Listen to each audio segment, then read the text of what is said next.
Okay, the thing about going to a concert, it's always fun to see artists do covers. Yeah. This is not something you want to see if you paid your good hard-earned money for it. You don't, but I like the fact that... Oh, it's a great It's a great punishment. I like the fact that Luke Combs was like, y'all are not screwing up one of my songs. I'll let you screw up Walking in Memphis, but you ain't going to sing one of mine. That is a great punishment, by the way. You know what? I don't think Luke Combs goes to a hey, I'm gonna go shopping today. I like him though. He's really talented, dude. Man, he's really, really good. Yeah. He's good with the fans. I like some Luke Combs. That is really good. All right, that's going to do it for the show today. Dunaway back tomorrow, so we'll be at full steam for one day before I head out for the weekend. Buster with us on the show tomorrow. You'll be here as well. We appreciate it. 9 o'clock. Don't forget Meltdown coming up later on. The mental health podcast with Jalen Milroe dropping in mere moments at Next Round Live on social media. Make sure you've subscribed to that channel. Set your alerts so you know when we're live. And please give what we're doing right here a thumbs up. It helps us a lot. Have a great afternoon. We'll see you tomorrow morning at 9.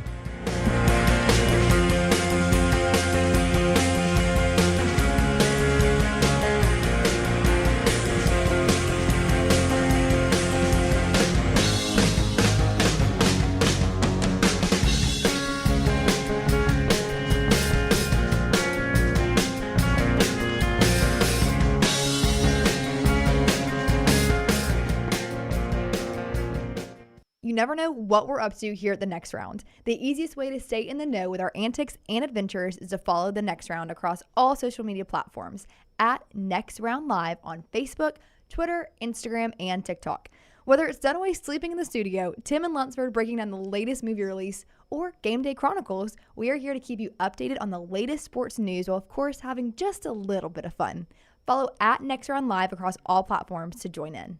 When on YouTube, you constantly hear requests to please like and subscribe. Well, here at Disrupt Media, we aren't going to play that game. Those demands are frankly outdated. So we just want you to hit like or subscribe. It's like a choose-your-own-adventure novel. Pick a path, hit like, or hit subscribe. It's your call. We don't care which, just pick one. Or go to Roll Tide Pods and do it. Or War Damn Pods. Or the Disrupt Media YouTube channel. Or the Meltdown. Just make a decision and stick with it. Like or subscribe, the choice is yours.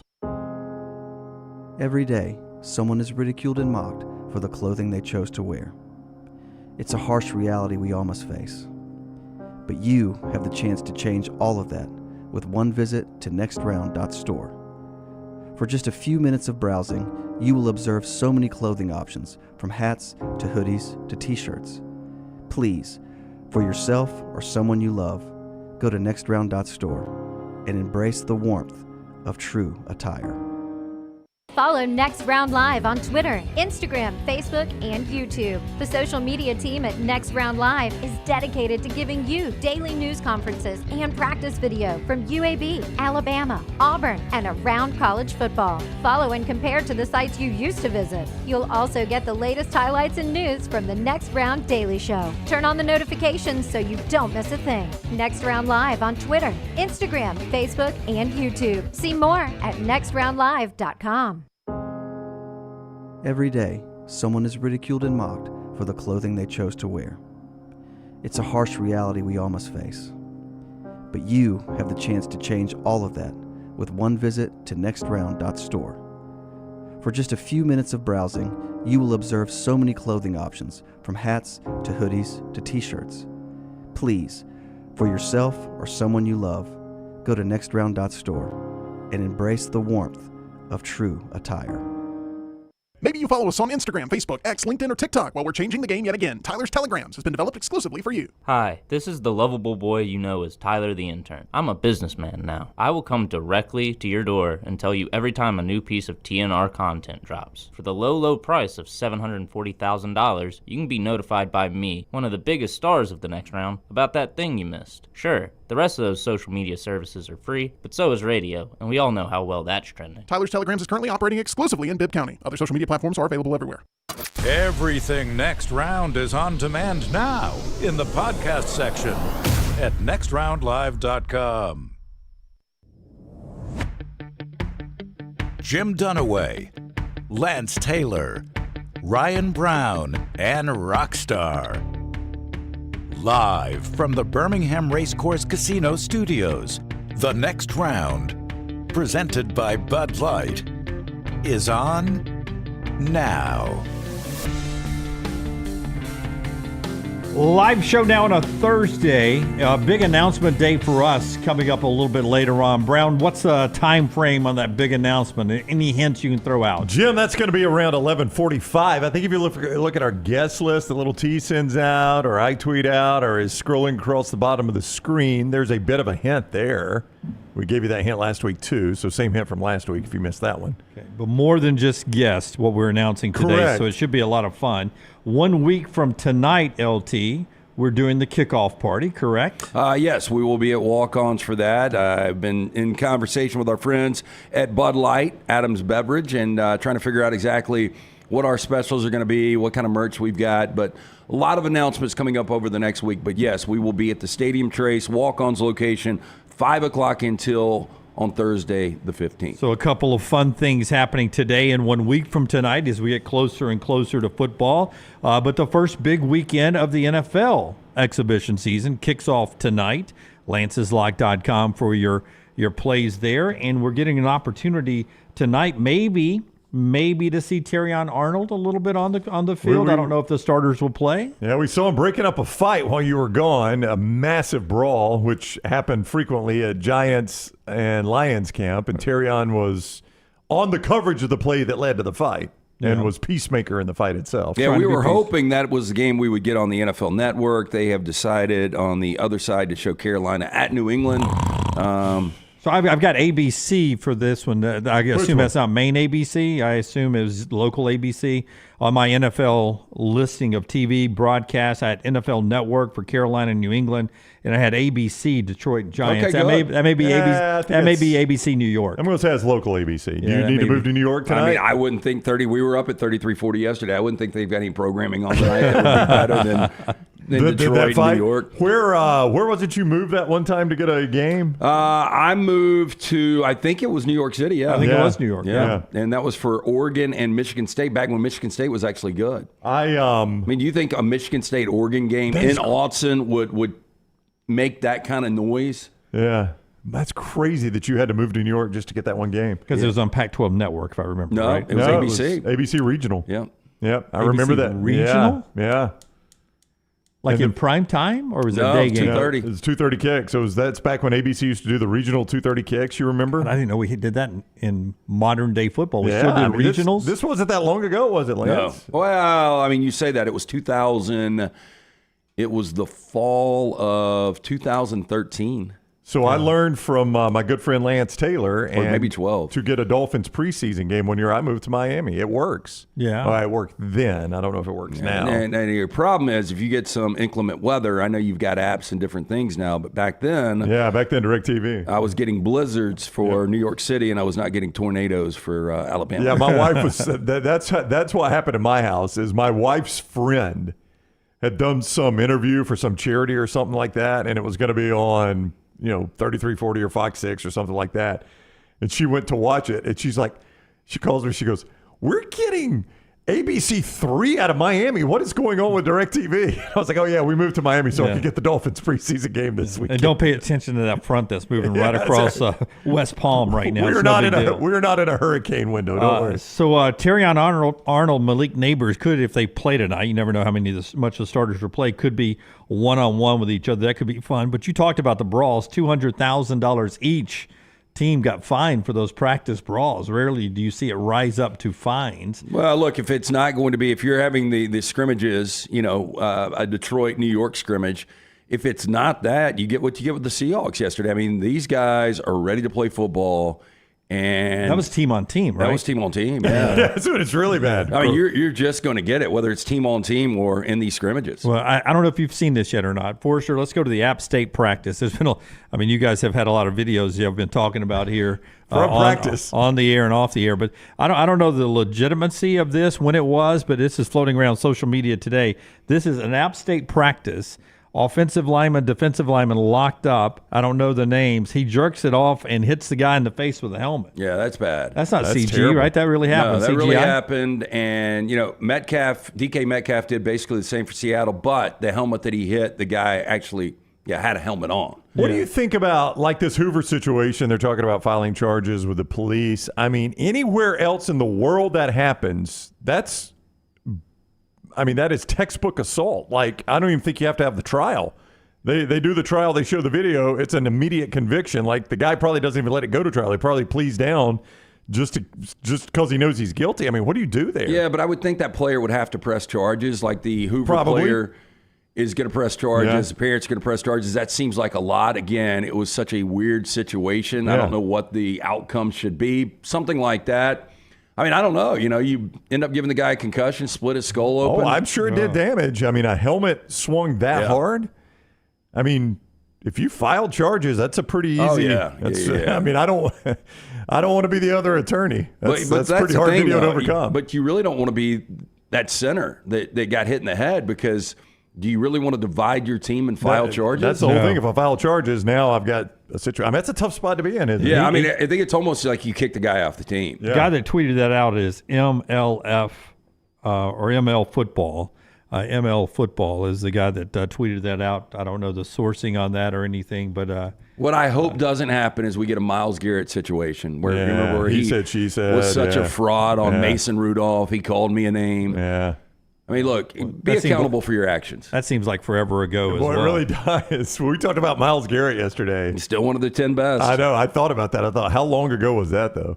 We'll talk about the Texas injury that happened as the show was winding down yesterday. It actually happened Tuesday, but the news came out from Austin Camp. LT's got a reaction out on our platform, the Next Round platform, both on TikTok and on Instagram. If you want to go check that instant reaction out from LT. We'll talk about big picture on that injury right after. LT, actually it's me. It tells you about our friends at Way to Wellness. I've been gone so long, I forgot I do Way to Wellness. So do the guys in the back, the Meltdown guys. They're back with you live at 2 o'clock today. Way to Wellness is your journey to healthy living. It's an opportunity for you to start your weight loss as we get to school back in session for a lot of people this week, today even, or whether you're heading back to football season or getting ready for 2025, the summer of. Way to Wellness can help you out. The website is aplanforme.com, aplanforme.com. No cookie cutter plan. Everything designed for you. The program overseen by Leslie and her board-certified team. You see on your screen right there. That's the free consultation you get just for checking out the website. Aplanforme.com, aplanforme.com. No contract, no sign-up fees.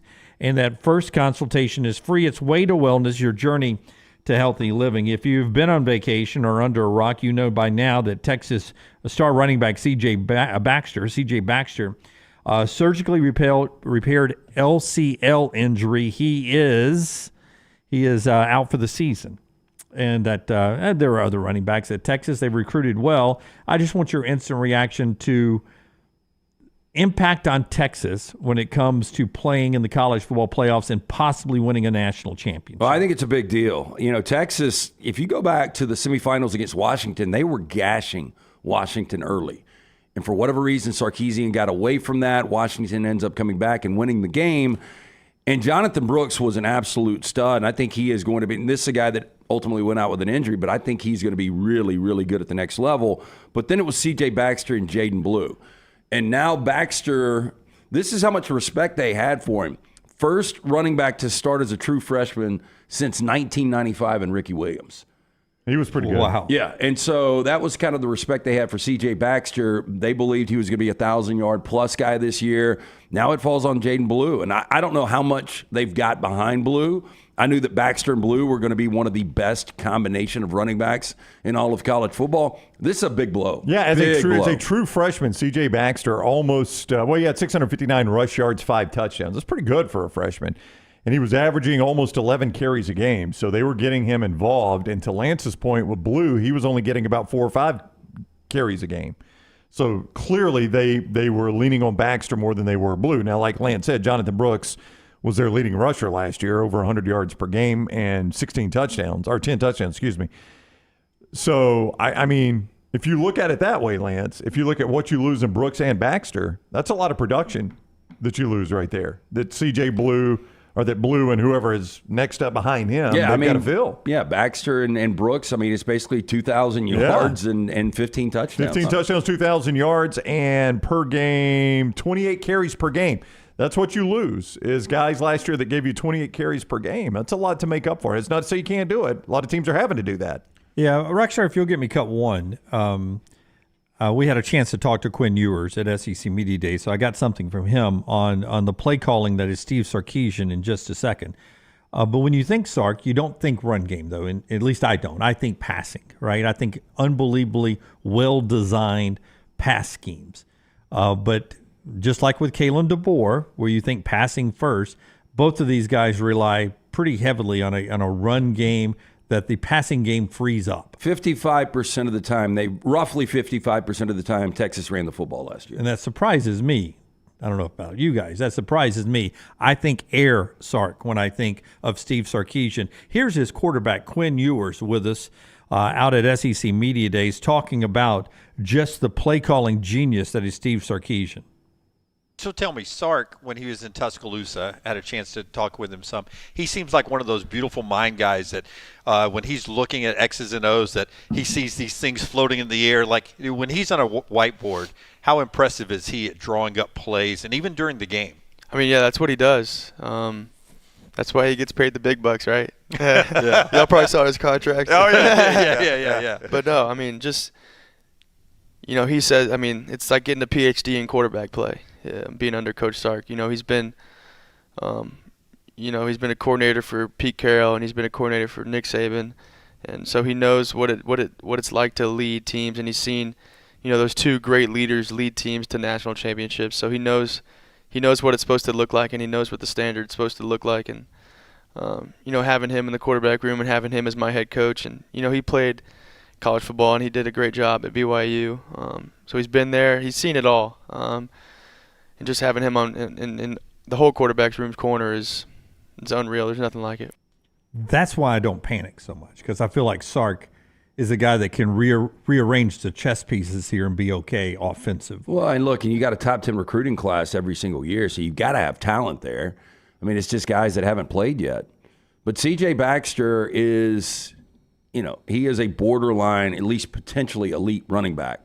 So I do think it is a big, big loss. I would say and especially right now, you don't have proven receivers. And I was about to say, and Saturday, September 7th, you're going to Michigan. And I don't think Michigan is going to be overall as good as they were last year, but that was one of the best defenses we've seen in college football in quite a while last year. Yeah, and I could see Michigan completely say, you know what, you're not going to run the football. It's going to be all on Quinn Ewers. Yeah, and I mean, so you're got to find the answers quick was my point. This is not something you can tiptoe into. Week 1, they get Colorado State.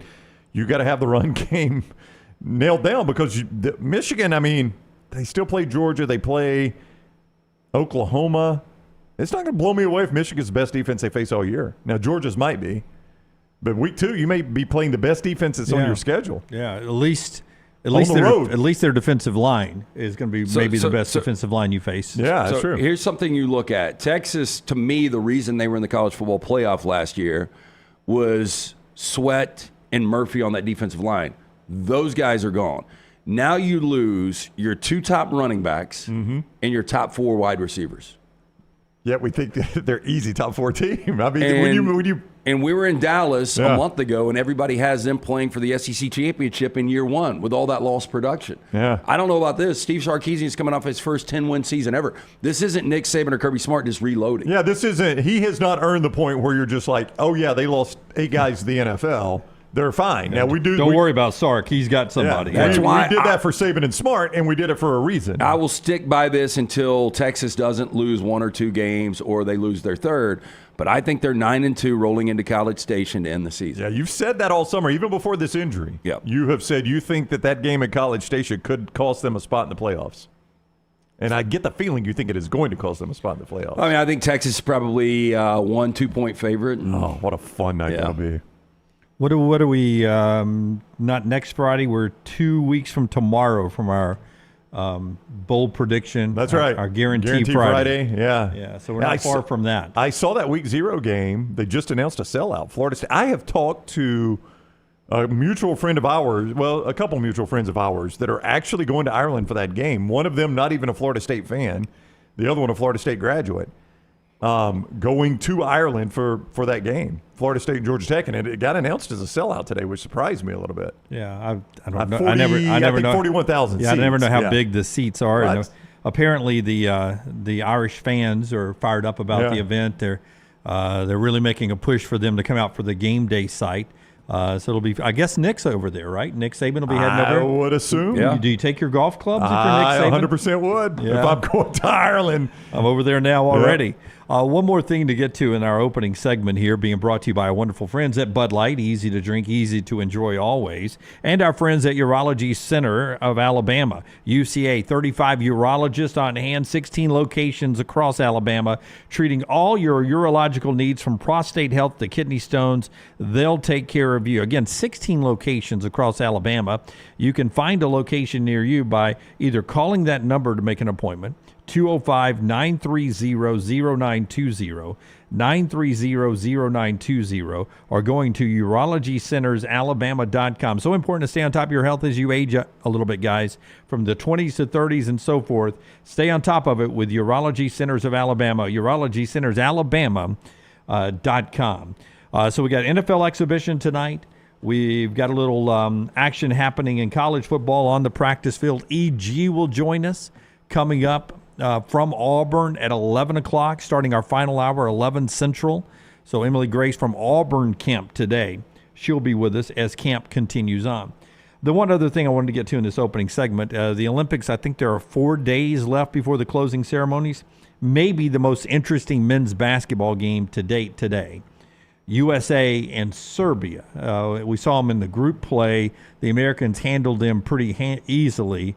But this is it's Jokic's team, right? Yeah. Yeah. Nikola Jokic. And he has played so well. And when you look at just point differential when he's in and out of the game, even against the Americans when they got blown out, they were dead even when he was playing. And I think they were minus like 25 or 26 when he was out. So the word is he's going to play close to 40 minutes today. Whether or not that, makes this a really, really tight game or not. Well, USA's 16-point favorite here at mybookie.ag. They've crushed Serbia both times they played them. Yeah. So this is a elimination game, semifinals. I think it's France and Germany in the other game. German's a 6-point favorite in that one at mybookie.ag. 2 o'clock on USA Network today if you want to watch the men and Jokic go at it today as we get an opportunity to see a couple of big NBA stars. Speaking of big NBA stars, Suni Lee is a star over in the former Auburn gymnast and Olympic medalist again. Kevin Durant and her hanging out, taking a picture. I always love these photos. It's crazy, when man. you get basketball player and gymnast photos, because Kevin Durant's a legit 7-footer, right? Yeah. And Suni Lee, taller than some gymnasts, but that's always it's a Tracy Wolfson doing a post-game interview during basketball season, just no ladder there.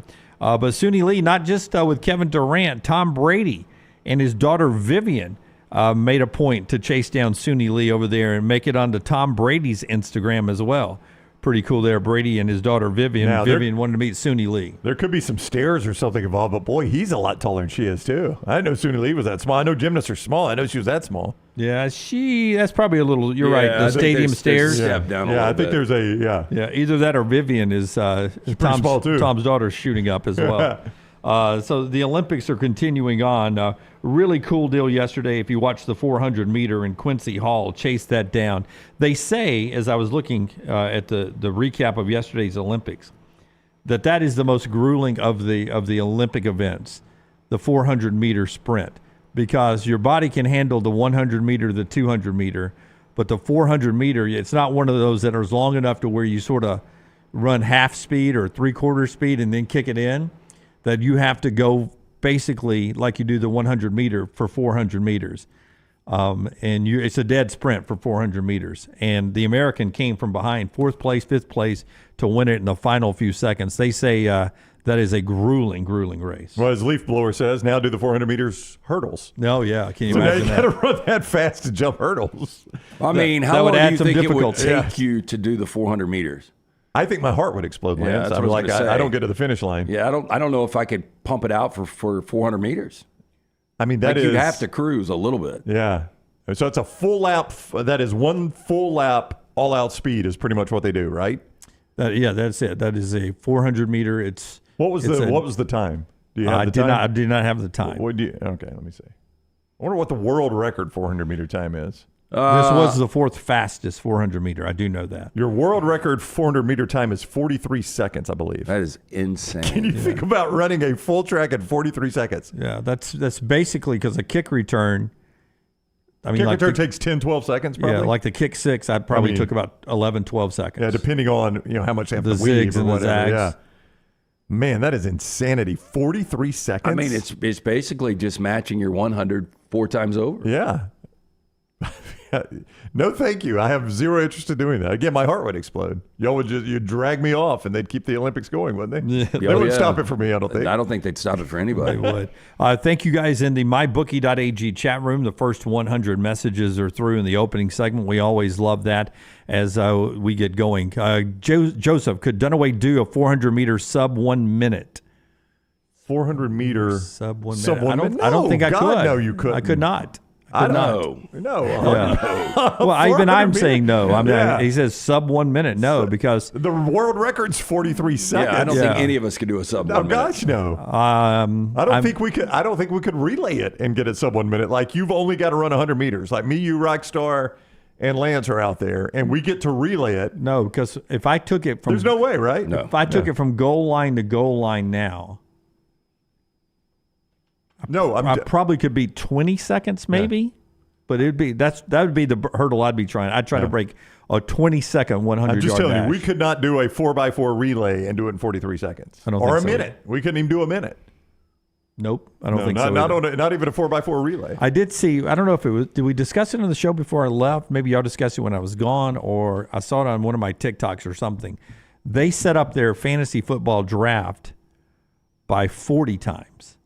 Oh, wow. That's how you got first pick? Yeah, everybody in the fantasy football league runs the 40, and you draft in the order of your time. I think I'd be like, you know what, I'll take the last pick, especially if it's going to snake. When you have the worst time, you're like, it's a snake draft, man. The pick you want's the last pick. I get back-to-back picks right there. All right, off and rolling today. More college football when we come back right here on TNR. Don't forget, first guest about an hour away. That's Buster Olney to talk baseball. This is The Next Round. Follow The Next Round on Twitter, Instagram, and Facebook at Next Round Live. Storm season is here. Make sure you have a plan of action in place right now. Greg from Pell City and Storm Restoration Roofing should be your first call when storms hit. Insurance companies love working with Storm Restoration Roofing because of Greg Nelson's name and reputation in the industry. When storms hit, call Greg Nelson. He's local, 205-542-3531. He's the home of the free no-cost roof inspection. Greg from Pell City on Facebook, 205-542-3531. It's Storm Restoration Roofing. There is no better place to watch your favorite sporting events and enjoy great food than one of the 3 great Birmingham locations of Walk-Ons. The TVs are everywhere with your favorite sports, and the menu is second to none. From the great appetizers like the waffle cheese fries to the Avery Island salad, handhelds like the all-new chicken bomber, bistro specialties with a special taste of the Bayou, the amazing hand-patted burgers, the great po' boys, and the specialty drinks. Visit any of the 3 great Birmingham locations of Walk-Ons: Greystone, Stadium Trace and Hoover, and the brand new location in Trussville. It's time to pull the trigger on the Next Round merch that you've been eyeing. We know there's a lot to choose from at nextround.store, so here's a few of our favorite picks. If you want to match LT and Brown, go with the TNR logo hoodie and throw in one of Dunaway's favorite hats. Any of them will do. The Backroom's go-to is the classic logo t-shirt, while my personal favorite is the light blue TNR crew neck. All of these items can be found at nextround.store and are EG approved. Rest assured, your order will be packed with lots of love from us here at the Next Round. Head over to nextround.store to start filling up your cart. I'm here with my good friend Jon Lunceford of Lunceford Furniture to tell you about special values on some super comfortable seating. What you got, John? Lance, every year we stock up on great comfort items like Lazy Boy recliners and sofas so that our customers can be ready for fall and football. This year is no different. We've made special purchases that will deliver great value to Next Round listeners and give them the most comfortable seat in the house. And as always, we've got the best prices in the state on Lazy Boy and the best selection anywhere. That's awesome. We all know from years of shopping with you guys that Lunceford Furniture is the home for Lazy Boy value. Let's face it, a home is one of the most powerful assets you can have, and our friends at Mortgage Right want to help you build wealth through home ownership. Mortgage Right is all about providing competitive rates, a variety of loan products, and a multitude of resources for a seamless home buying experience. They treat their borrowers like family and are always looking to bring more happy homeowners under their roof. See more by visiting mortgageright.com/TNR today and start living. That's mortgageright.com/TNR. NMLS 2239, equal housing lender. Hey, for all of your IT and printing needs, reach out to our friends at Xerox Business Solutions. Look, I'm still one of those old school guys. I print my notes every single day for the show. If you watch the show here on the Next Round, you see all the notes in front of me. From day one, Xerox Business Solutions, they've been with us here at the Next Round. Local for over 45 years. For all of your IT and printing needs, visit XeroxBusinessSolutions.com or call 205-969-3000. That's 205-969-3000.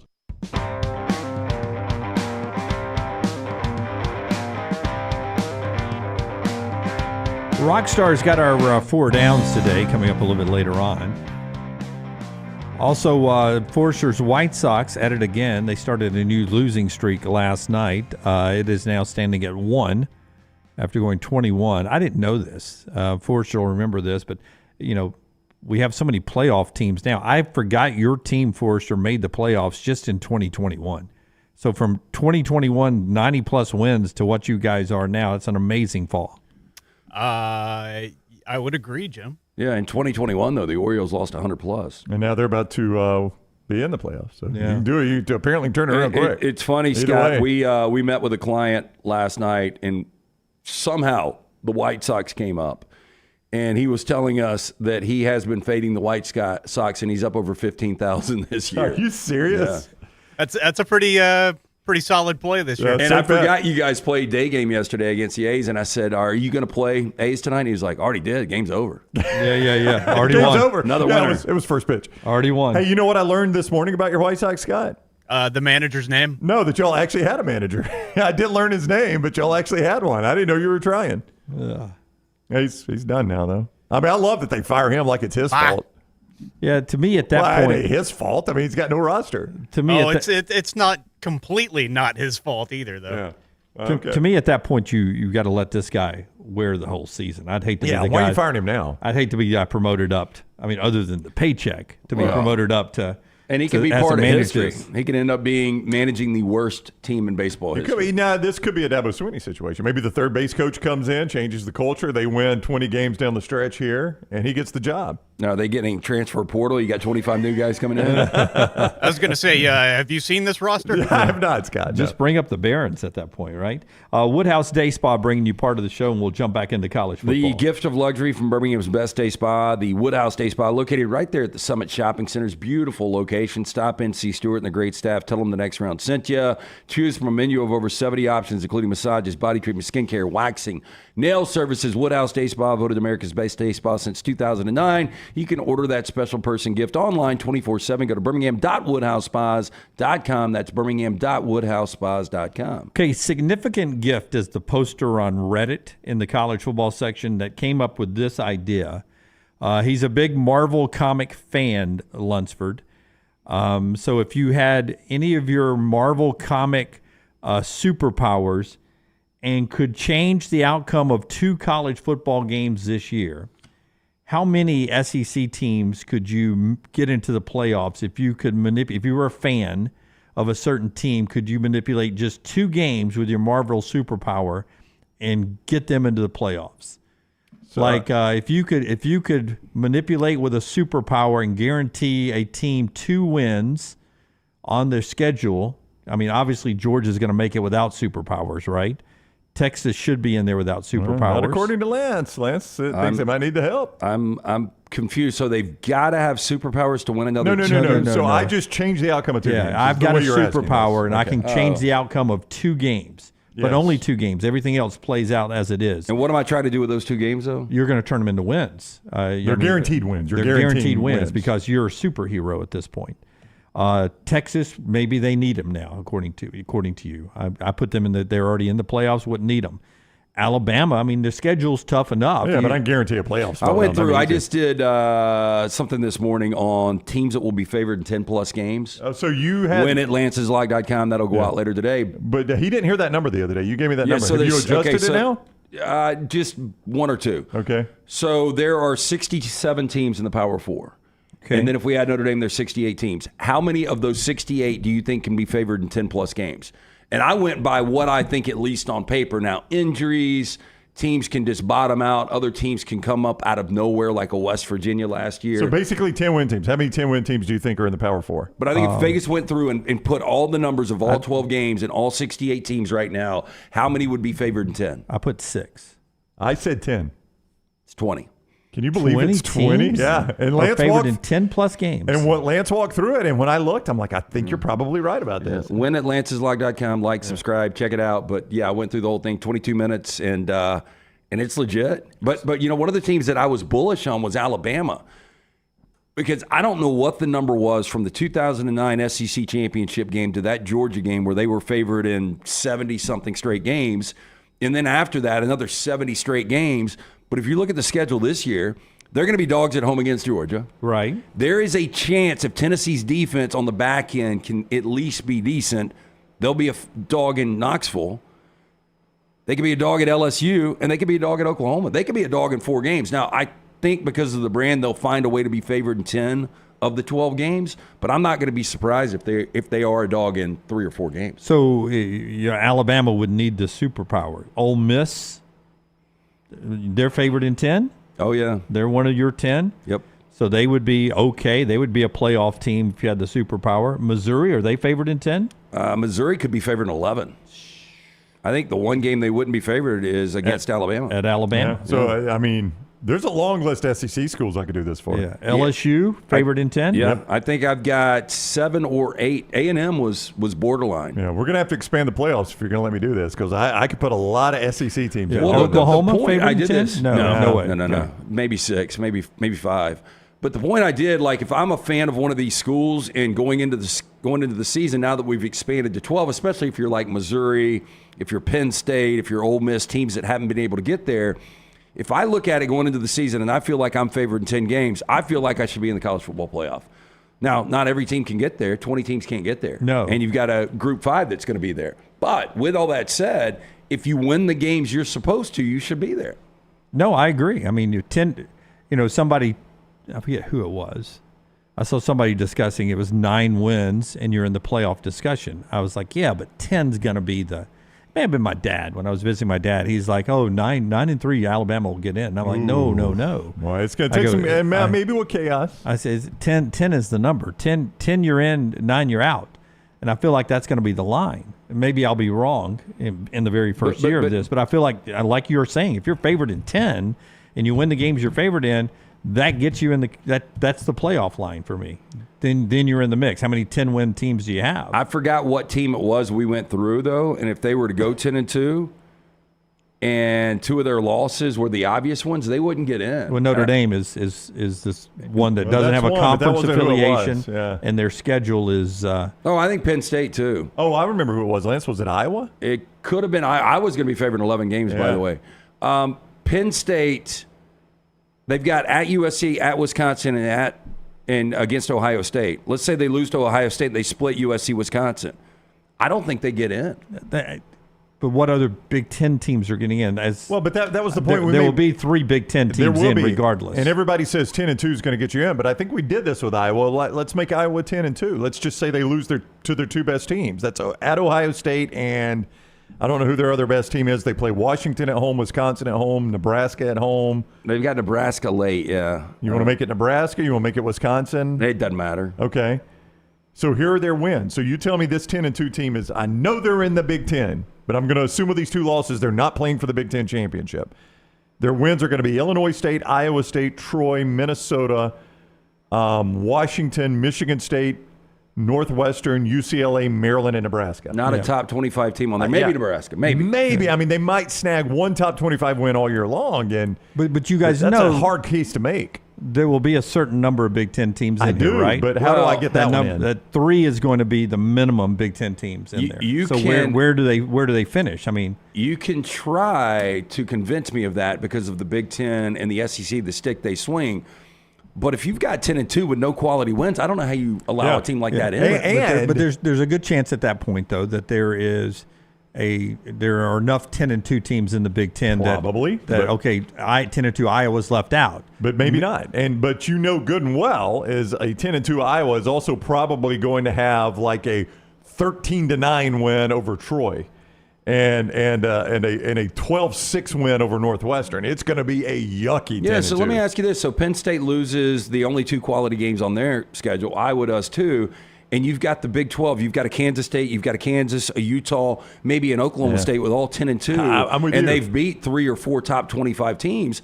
I don't care if it's Big 12 or Big 10. If I'm on that committee, if I feel like one team is better than the other and they got a better resume, I'm putting them in. And that's my fear is that committee is so controlled by the SEC and the Big 10 that doesn't happen. And I do not want that. As much as I love the SEC, I want the 12 best teams. And to Lance's point, I'm not going to go through Kansas State's schedule too, but a 10-2 Kansas State and a 10-2 Iowa are not going to be the same team probably. 11-1 Kansas State that's not the conference champion and a 10-2 Iowa are not going to be the same team. And I mean, it's going to be a little bit revolting if we start getting that type of. Yeah, I would agree. I mean, I don't want to be dictated that because it's the SEC and the Big Ten, you're mandatory. We're going to have these teams. Now, I believe year out, I think they should get 3 or 4 teams in, but based on history. The journey to get to whatever the 9 wins or 10 wins in the SEC and the Big Ten are going to be more difficult. Not for Iowa. Than some other teams. Yeah. Most of the Big 12 and the ACC journey is going to be more difficult. Well, but like I would look at Oklahoma State's schedule, and I think it's more difficult than Iowa's. Oh, I would agree. Yeah, I mean, Oklahoma State, out of conference, they've got Arkansas, they've got Utah, they've got to go to Kansas State, they got to go to TCU, they got to go to BYU. I mean, it's not crazy, but there's at least probably 2 ranked games on there. I don't know that I can find another ranked game on Iowa's schedule. Christy said there were no 9-win teams in the top 15 last season when it was said and done. That seems to be. I think that's right. I'll tell you right now. I'm gonna wait. I'm gonna wait until that shocks me if that is the case. Top 10, all 11, at least 11 wins. In the top 10? Yeah. What about top 15? Top 15, you got to go all the way to 17 in Tennessee at 9-4. Wow. Yeah, Oklahoma State 10 wins, Oklahoma 10 wins, Notre Dame. But 10. some of that's after bowl games. Yeah. Okay. It is. I can give you the last poll though, right before we did all that, the Week 15 poll. Well, you got some 13-win teams there. Let me go. That's after the well, that doesn't matter. It's after the conference championship. LSU was 9-3. They were 13th in the playoff rankings. That's going to be the one that would matter, but they were also 13th in the polls. So, I mean, it took 10 wins to get into the playoff rankings last year. Yeah. In the top 12 anyway. And then that's not considering your group of 5 team either. So, really, Ole Miss at 11 would have been the last team in because your group of 5 team last year would have been Liberty at number 23. Yeah, and look, and we're going to have controversy, even going to 12, which is crazy. Sure. But I think based on the conversation me and Brown have had over the last couple of days, I am convinced that we're going to go to, I don't know what the contract is, but I think we get to 16 within a year or 2. I think it has to go 2 years with the 12 team. It'll be quick. Years. It'll be quick because, to Lance's point, I think the ACC and the Big 12 are quickly going to start beating the drum for it, and the Big 10 and the SEC are going to say, wait a minute, did somebody say we want more games? That makes more money for everybody? Yeah, we're in for that. And gives more spaces for our teams to get in? Sure, we'll take it. I mean, it'll be 16 and I mean, there could be a year that the SEC gets 6 of 16. Yeah. At that point, does it become too many? Probably, yeah. From one conference? I mean, I'm going to want to watch the playoffs to tell you. I mean, if they're all great games. See, that's the rest of the thing now. When I say it will feel, if a 10-2 Iowa gets in over an 11-1 Kansas State just because Iowa's in the Big Ten, I'm going to hate that. But the flip side of that is if I get a bunch of good games, I'm not really going to care, right? If I turn on and, I'm going to assume the 5-12 game when the group of 5 teams having to go on the road to a big – I'm just going to let that one be a bad game, right? If it's a good game, that's just gravy. But if every other game's a good game, I'm not going to sit here and bellyache about it. I just want good football. Yeah, but you've always, and not just you, but most fans, have always not wanted to lose the importance of the regular season. I have not. And 16, if I'm getting 6 in from the SEC, I feel like I'm losing the importance of the regular season. Yeah, I mean, I've not wanted to lose that importance. But like for me, Brownie, I'm sitting here now as an Alabama guy. I'm like, lose to Georgia and try to survive the rest of them. In the past, I would have never gone into that with that mentality. But have you also, let me flip that on you. You guys do what I do. You watch college football all day on Saturday. Have those last few years been enjoyable for you on Saturdays? Oh, absolutely. Okay. Yeah, nothing's changed. Yeah, it really hasn't. I mean, I feared that, and I was incorrect in my fears. Yeah, but that was 4. Yeah, it's still been an extremely entertaining product. That's why I want to see this 12 first. Yeah, really, in the NFL, too. Again, we're getting closer from college to the NFL model. But really, the only time the NFL sucks is in a week 17 where somebody will get sat because we're resting starters. Yeah, that's it. But as we pointed out a couple weeks ago, will we ever see that in college football? I don't think so, right? I wouldn't. Well, I don't know. As long as you get that top 4 seed by winning your conference, it does. Yeah, like if you're 11-0 going into the fight and you're already locked into the conference championship. Most of the time, though, that's your big rivalry game, so you're going to have to think twice about doing it. I don't know. And that was the other thing is rivalry Saturday is going to be so much better now because there are going to be far more games that have an actual impact on the playoffs. Like used to, you'd go into rivalry Saturday, you might have 1 or 2 games that would impact the playoff. Right? Now, you're going to have a bunch of them. Yeah, we can do this on the fly whenever you guys want, but I don't know what's going to impact the college football playoff more, week 1, which is crazy, or rivalry weekend. Well, let's do that at the top of the hour. I'm betting on rivalry weekend. I think it's pretty close. Prove me wrong at the top of the hour.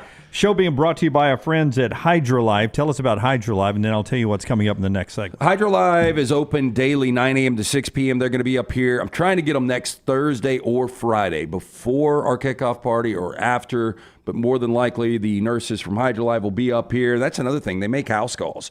You can stop into one of those 2 Birmingham locations, Homewood, Highway 119 and Greystone, Tuscaloosa location, very important. Mention the next round, 20% off any of the great services, or they can actually send a nurse to your home or business. IV therapy, B12 injections, cryotherapy, compression therapy, it's all under one roof. IV therapy treatments packed with nutrients to increase energy, reduce stress and anxiety, boost that immune system, and much more. Members rewarded with deep discounts. Save up to 50% off regular pricing for all services, plus receive 1 free IV bag per month. Stop in. Tell them the next round sent you. For more information, hydrolivetherapy.com. Oh, it was only a matter of time, especially touring through Europe. But Taylor Swift had to, a story a couple of days ago, had to cancel a couple of tour dates in Austria because of a terrorist threat. Picked up by U.S. intelligence and translated and given to the Austrian authorities there. That's a lot of people gathered in one place, and they had 2 suspects under arrest now who were going to try to inflict some terror at that massive concert over there. We have friends who are leaving and going to London next week for a Taylor Swift concert. I used to fear attacks at the Olympics, and this one has gone off with even very few protests that I've seen. Have you seen a lot of protests? They had there was an attack that was planned before, but like 2 weeks before the games, they nabbed the guy. They nabbed that guy too? Mm-hmm.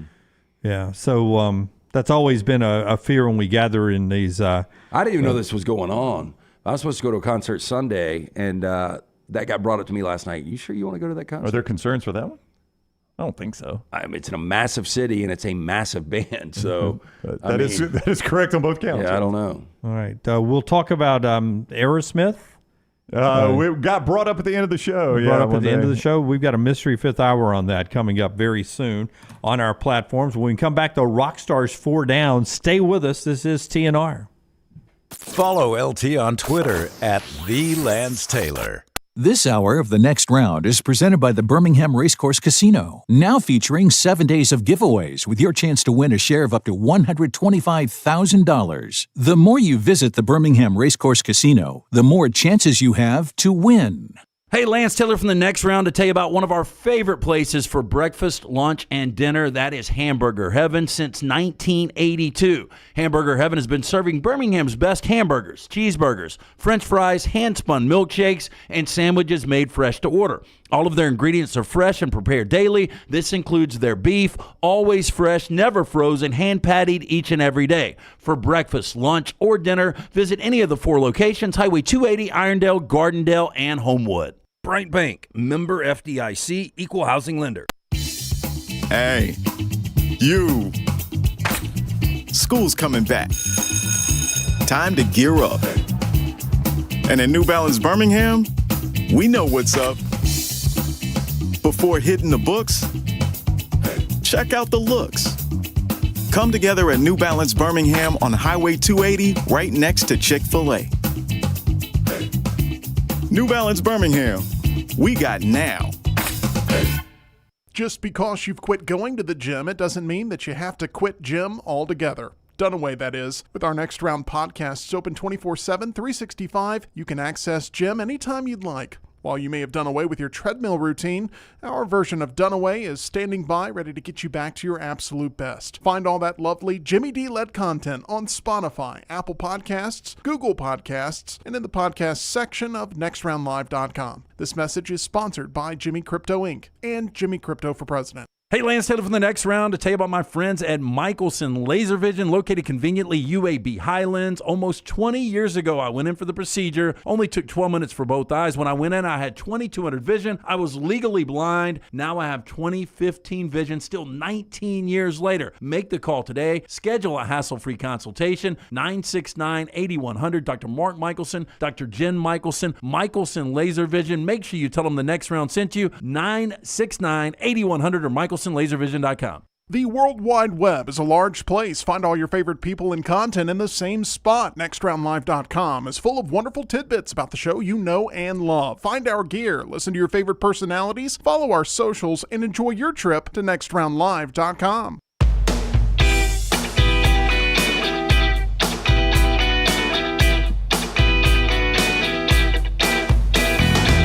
Back with you on the Next Round as we continue our countdown to college football. AG is down at Auburn camp. We're 16 days away from week 0. 7:59 is the show number today, and later on we'll be making a big announcement about a little twist to our company. I can't wait to hear all the details about this coming up at 2 hours from now. So that should be fun to get to. Our friends at Johnston RV Center have been with us since day one. Love Nick and the gang up there. Yeah, I-65 exit 304 in Coleman, 334 in Decatur is where you find Johnston RV Center. And, buddy, they got some good deals right now at Johnston RV Center. You know why, Jim Dunaway? Because they believe in America. It's time to tailgate. The RV Showcase, end of the summer RV Showcase right now at Johnston RV Center. The rest of this month, the hottest floor plans there, the best brands, some of the lowest prices you'll ever find. They've got pre-owned travel trailers, new and pre-owned, starting just below $15,000. Fifth wheel starting $397 a month. RV warranty forever. Make sure you've got that warranty on everything new and qualifying used. Best deals of the summer right now. Johnston RV Center, I-65, exit 304 in Coleman, 334 in Decatur. JohnstonRVCenter.com. All right, so Rockstar has our 4 downs every Thursday on the show. I'll always love getting this text on Thursday night. Still occasionally surprises me at my age. I'm like, oh, what is this? It makes no sense.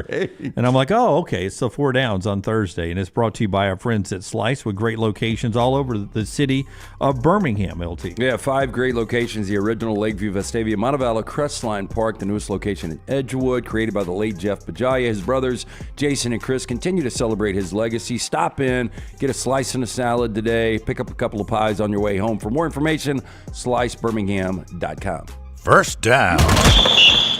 What celebrity plastic surgery made you think, why? Well, Renee Zellweger I thought was cute. And then I didn't know who it was when I saw her.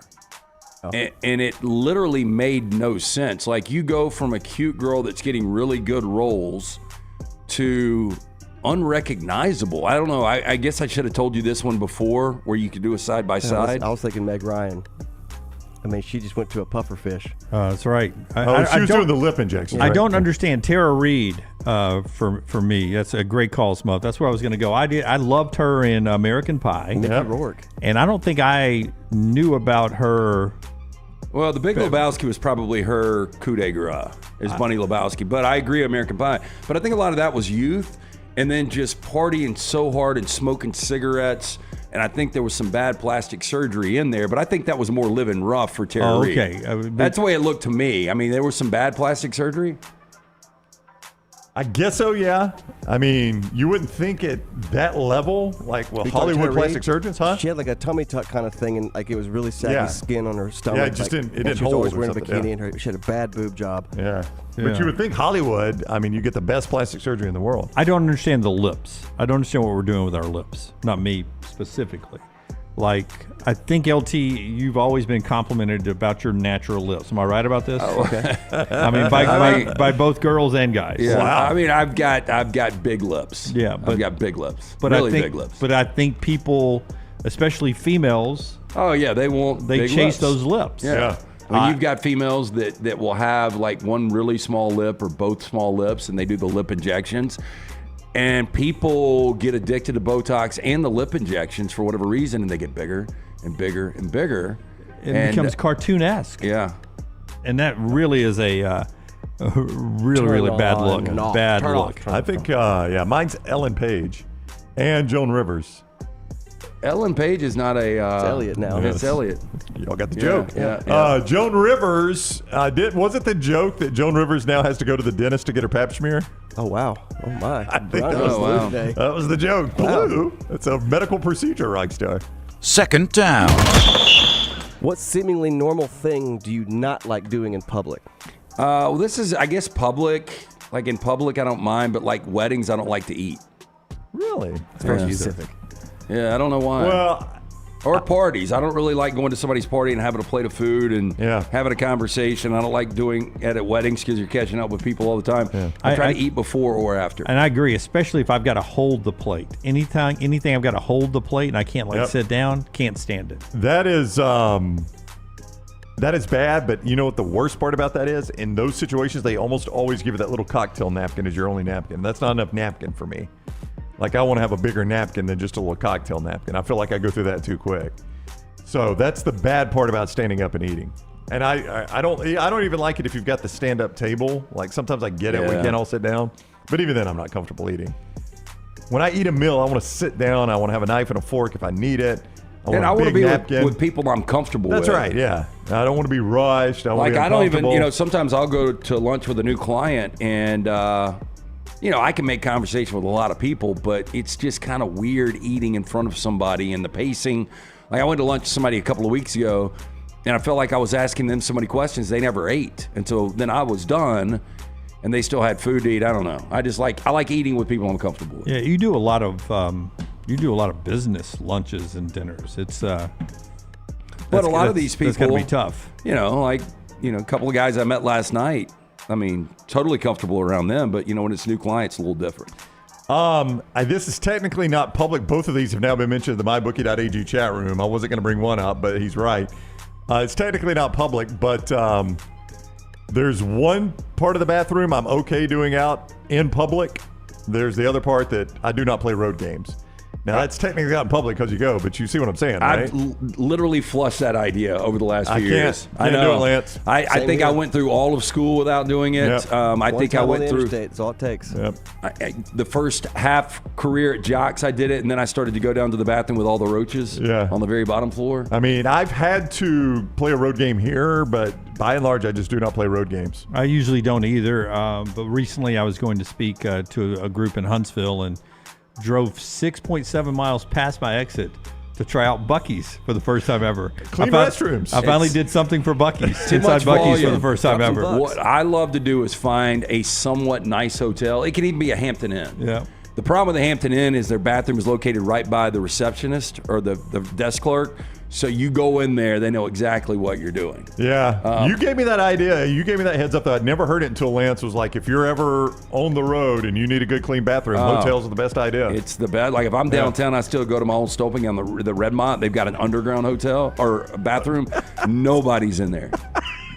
That's a tough And it's park. clean. That's a tough park situation, though. No, you just park out street. front. Yeah, park on the street. And there's a side little thing where they never ticket. So you go to the Redmont. The epidemic. Mr. Taylor, welcome did you back, get the Lance. newspaper today?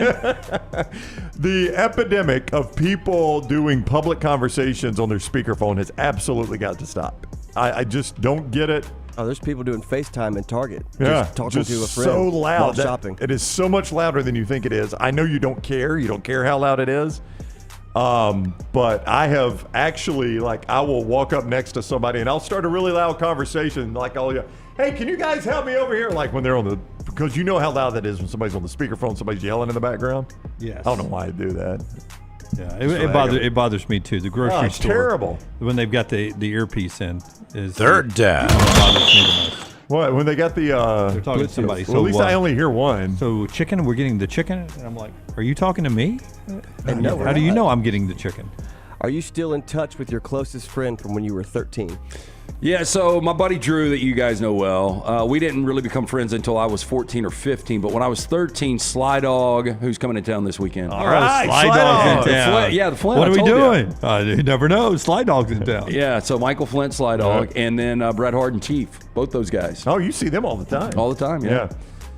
Probably my two closest friends at that age were Jason Reeves and Bart Street. Jason still lives over in Calhoun County. I actually just randomly ran into him at the Nate Bargatze show. Whenever that was that back in May, I think? Yeah. And Bart lives in Simpsonville, South Carolina, and we text frequently. And he listens to the show, so he'll just randomly, this part cracked me up at the show. He'll hear this later, and he'll probably text me. So, I mean, if that's what you consider staying in touch, yeah. Do I see them all the time? No. That's unfortunate. But those guys all live here in Birmingham. Well, Sly Dog doesn't. Oh, that's true. He's in Atlanta. So I don't see him as much. I see Sly Dog like twice a year, but I see Chief all the time. Sadly, I'm not sure I had a best friend at 13. You see Jim every day. You see him in the mirror. But Rick Long was a friend of mine. He still listens to the show. He's retired down on the coast. So we don't see each other, but we stay in contact through text. Sadly, serving in the Air Force, my closest friend passed away in 1992 with a plane crash. But Nick Stribling, shout out to Nick. I never knew that. Yeah. So that's. Was he in battle? It was a training mission. Once he got back, he flew what are they called, sorties, during the first Gulf War in '91. Every other day, never had a problem. Came back here to the States and died in a training crash. He was training someone else. So there's a that's terrible, sad situation there. Yeah. But it's but he was probably my closest friend around that time. But Rick's in that neighborhood. So fourth down. This is my wife's submission. What non-existent product from TV or movies would you have totally purchased if it was available? Well, if I could afford it, I'd want a Terminator. Because I get rid of some people in my life. Well, my ass said hoverboard, and I was like, am I ever going to ride a hoverboard if I bought one? But for some reason, that's the first thing I thought of was hoverboard. Wouldn't you have to have like the same kind of balance you have when you're surfing? And I don't even skateboard. Yeah. I saw a dude doing the hoverboard and when we were at the beach this past weekend. So it was like 3 feet above the waves, just kind of flying by. I'd never seen that before. So 3 feet above the waves? Yeah. Yep. It uses water? Maybe 2 feet, but I think it had the fin in it. I don't know how it works. There's a little fin in it that has a motor. But still, it's... Hey, back to my Terminator, though. Like, you could sleep easy wherever you are at what night, if he right? turns on you? Well, I mean, he's programmed. Like, I don't... anybody can program, reprogram. You ever have any computer problems? I love that you think you can program him. Oh, I'm not programming him. And I forgot the company that programmed the Terminators, but I mean, they were all out about their mission, 100%. Or something like that? Maybe. But I mean, he just sit in your, he doesn't sleep. He's sitting in your living room. And just anything that comes in here, kill him. You mentioned the anything. Anything at all. It was Lance, I'm here to clean the bedroom. Yeah. Sorry, Sly Dog. Forgot to turn the Terminator off. I mean, would I want the DeLorean or not? Do I want to I think I want to travel in time. I don't think I'd mind that. Marty had a couple problems with it. Well, I want the one that comes back at the end of the first one where, Rhodes but we're going, we don't need roads. And he's got Doc the had to make some improvements though. Yeah, what was the thing called where he puts the trash in there? Mr. Combustion 3000. Mr. Fusion, yeah. Mr. Fusion, yeah. Rental banana peels and beer cans. Yeah, that's the one I'm going to use, Mr. Fusion. So if you could go back to any specific date in history, what would it be? It's a hard question. Like, do you want to see historical events? Like, would you want to be at this? I'm just going to give some examples here. The signing of the Declaration of Independence, the storming of the beaches of Normandy, the resurrection of Jesus Christ. I'd go back to the kick six streak during the review. Give Nick some time to get the fat guys off the field for the field goal attempt. I mean, what do you do there? I don't know. I might go back to like a historic Yankees game and then go to Studio 54. Like I would love to see Studio 54 in its heyday with all those celebrities to see really what kind of debauchery was going on. If you had the time machine, you could easily do that. Yeah. I don't know how much I'd go into the future. I think. How bad would it suck if you couldn't get in though? The door guy's like, nope. Sorry, sir. We're full. I've got a DeLorean. I think I would more go to the past than go to the future. No, I would not go to the future. Yeah, I don't know if I want to see the future. And that's it. four downs. That's four. Four downs brought to you by our friends at Slice. Yeah, stop in today. The Hot Mama, the Wing and a Prayer, the best specialty pizzas out there. So creative, so delicious. Local pizza, local ingredients. For more information, slicebirmingham.com. All right, LT, you challenged us to do what when we come back? Well, so let's look at the first weekend. How many pivotal games there are in the first weekend that will kind of define the season moving forward, and how many final. You take week one. I'll take week one. I'll take rivalry weekend. Okay. And we'll compare. I feel like week 2 is bigger than week 1, but I don't know why in my head. We'll do a little college football schedule comparison, the biggest weekend maybe of the year. Well, when we come back on the show, this being brought to you by our friends at Hemp Hill Services. Tell us about the lock, LT, lanceslock.com, and our friends at Hemp Hill. Yeah, 6 plays up today, including both football games tonight. Jump on board, special preseason package. Go to lanceslock.com, scroll down, you'll see that. Your first month of the NFL is guaranteed. If we don't win the preseason, also win at lanceslock.com.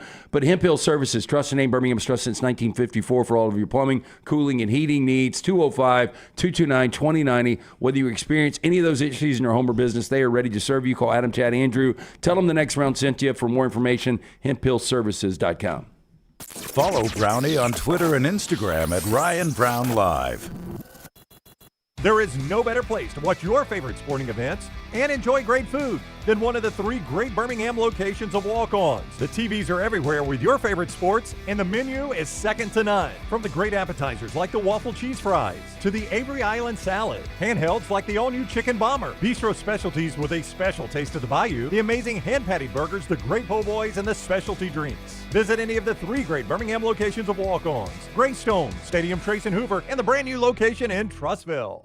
Hey, Lance Taylor from the next round to tell you about my friends at Michelson Laser Vision, located conveniently UAB Highlands. Almost 20 years ago, I went in for the procedure. Only took 12 minutes for both eyes. When I went in, I had 2200 vision. I was legally blind. Now I have 20/15 vision, still 19 years later. Make the call today. Schedule a hassle-free consultation. 969-8100. Dr. Mark Michelson, Dr. Jen Michelson, Michelson Laser Vision. Make sure you tell them the next round sent you. 969-8100 or MichelsonLaserVision.com. Hang out with the next round on the go. Whether you're driving to work, running errands, sitting on the beach, or you just need a break from the real world, we can keep you company. Check out the next round, Mystery Fifth Hour, and our other shows on your favorite podcast app. We'll meet you there. Hey, let me tell you about our friends at Urology Centers of Alabama. Compassionate and comprehensive urological care with 35 physicians, 17 locations across Alabama. Their patient-centered approach to all of your urological needs. Remember, they've got that new men's health center. It is beautiful, helping men with a wide range of sensitive male issues in a comfortable environment. You can always go online, visit urologycentersalabama.com, schedule an appointment with one of their many urologists today.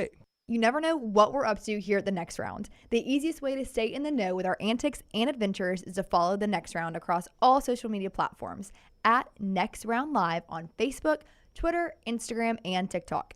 Whether it's Dunaway sleeping in the studio, Tim and Lunceford breaking down the latest movie release, or Game Day Chronicles, we are here to keep you updated on the latest sports news while, of course, having just a little bit of fun. Follow at Next Round Live across all platforms to join in. Are you tired of buying your CPAP mask and supplies online only to be disappointed? It's time to visit CPAP Plus, your locally owned and operated CPAP shop that prides itself on personal service. Come see what you're buying at CPAP Plus with 3 convenient locations in Pelham, Highway 280, and now open in Trustful. Drop by for a free CPAP checkup and free filters, no appointment needed. Plus, sign up for their giveaway for a chance to win a free travel CPAP machine. Just Google CPAP Plus or visit any of those 3 locations. The first college football tailgate party of the season is set. Bowling and Bragging will be Saturday, August 17th at 6 p.m. in Crestline Village in Mountain Brook, benefiting the Critical Care Transport Program at Children's of Alabama. For more information, visit boilingandbragging.org. Jim Dunaway, Lance Taylor, Ryan Brown, and Rockstar. Live from the Birmingham Racecourse Casino Studios, the next round, presented by Bud Light, is on now. Hour number 2 of the show, Buster Olney, coming up in the next segment to talk baseball. Emily Grace McWhorter from down in Auburn at the top of the hour. Don't forget a new meltdown after Trivia Day yesterday.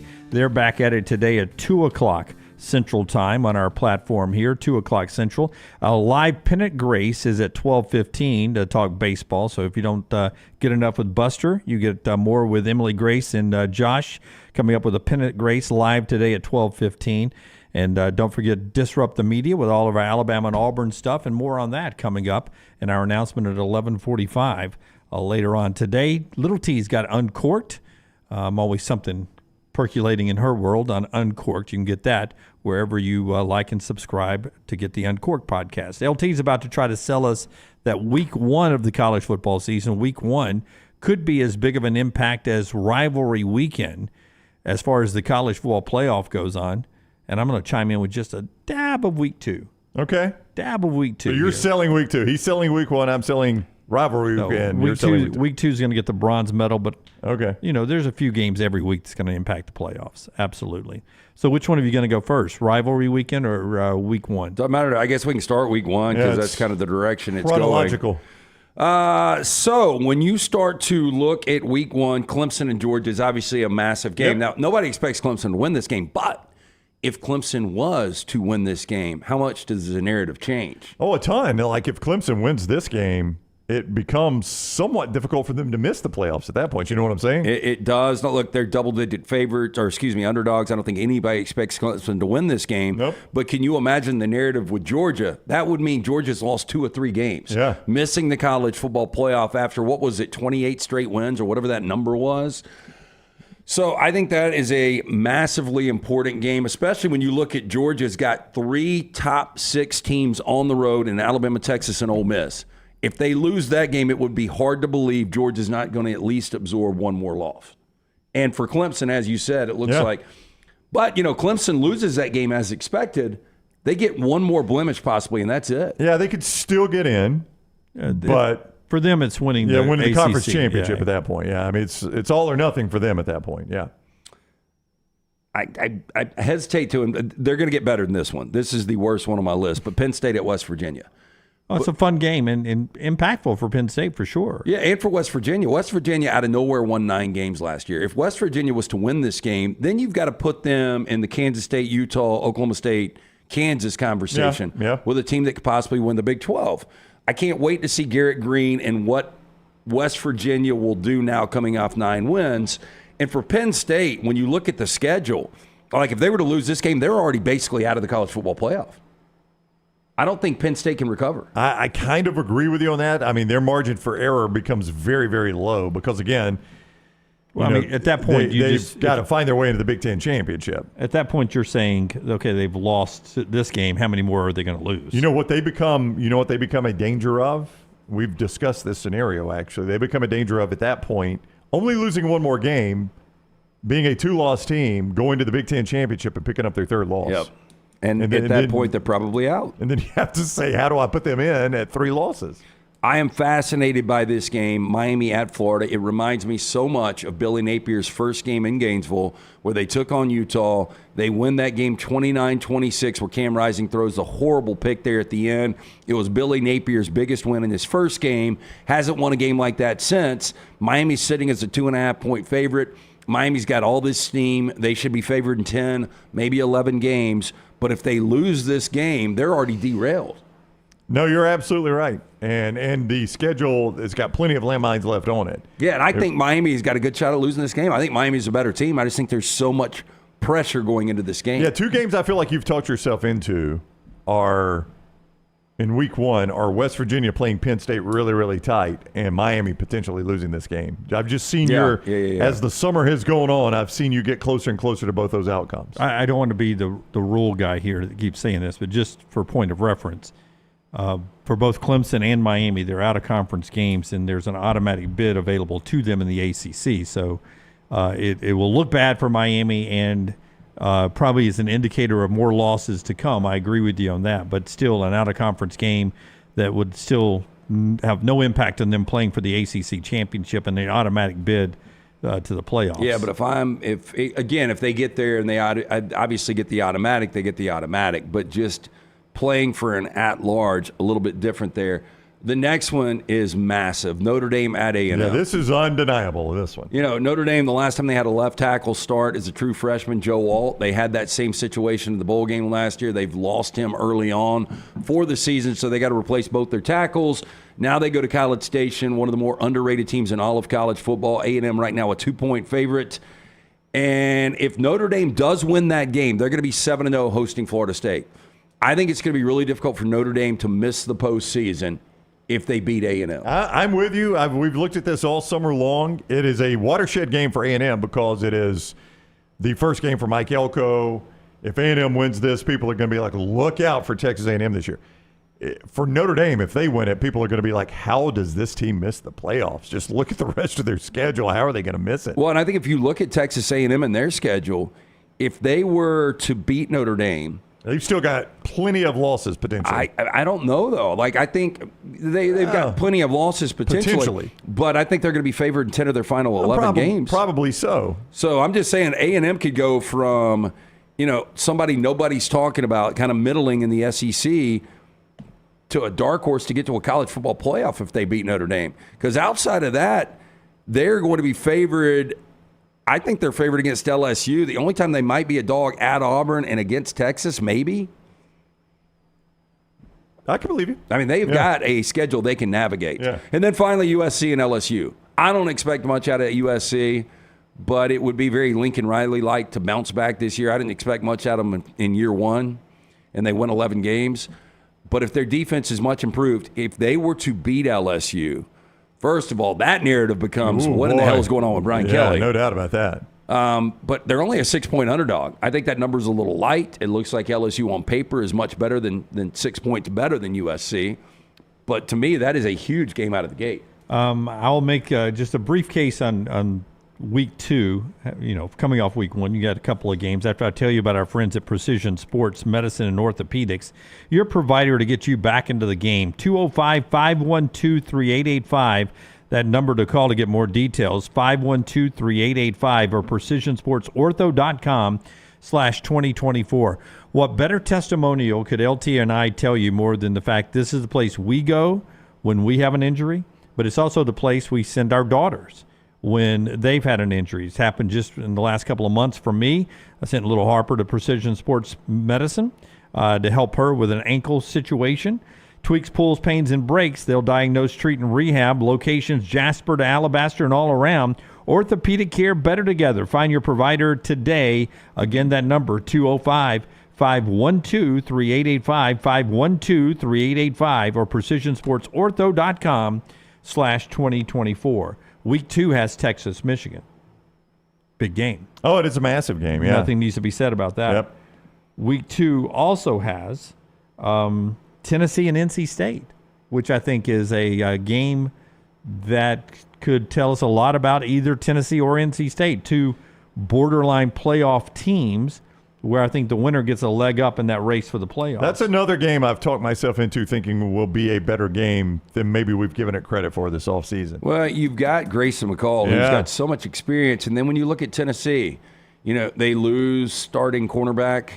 They're replacing all 4 in the secondary, so depth is already a question.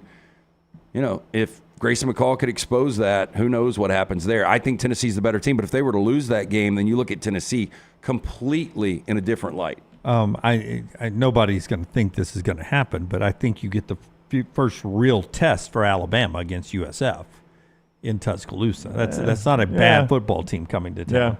And then these games are all interesting games to me in week 2. Baylor, Utah. It's at Utah. Utah should win that one. That's a playoff team in Utah, but Baylor's an interesting contest. You get the great Iowa State-Iowa rivalry. You get Colorado-Nebraska in that game. Colorado should be coming off a win over North Dakota State, but maybe not. You get Boise State and Oregon. Peacock only, I believe, for this game. Streaming only on Peacock. Boise State and Oregon. Could be a tricky game for Oregon. I don't see it. And then the App State and Clemson. Okay. Imagine Clemson gets beat down by Georgia. Now they got to get feisty App State at home at Death Valley. Yeah, throwing helmets at their teammates. You expect the suspensions for that to be over with I would by imagine, week 2. unless it's permanent. I perhaps misunderstood the assignment. Do both the teams in my game have to have national championship hopes, or is it just one of those where an upset happens? This is a viable upset that could cost team a spot. Okay, I think I've got 9 for rivalry weekend. Okay. Now, Black Friday night, underrated night of college football for you on Black Friday night. Oh, never underrated, Brownie. Come on. Well, I don't know how many Black Friday night college football games we've had, Jim. All of them. You've got Georgia Tech, Georgia. I'm not even going to insult you by including this in the list. It is on ABC. But at the same time, on NBC Black Friday night, 6:30 kick, Nebraska is at Iowa. And we just discussed Iowa. That is a losable game, as most are for Iowa, because they're all close games. Yeah. In order to make this important, though, Iowa's going to have to take care of their business. They will, but you could foresee a situation where Iowa is a 1 or 2 loss team. I could see them be 10-1 at that point. Yep, and they're in the mix, and Nebraska ruins it for them. At the same time on Fox, from the Bounce House in Orlando, Utah is at UCF.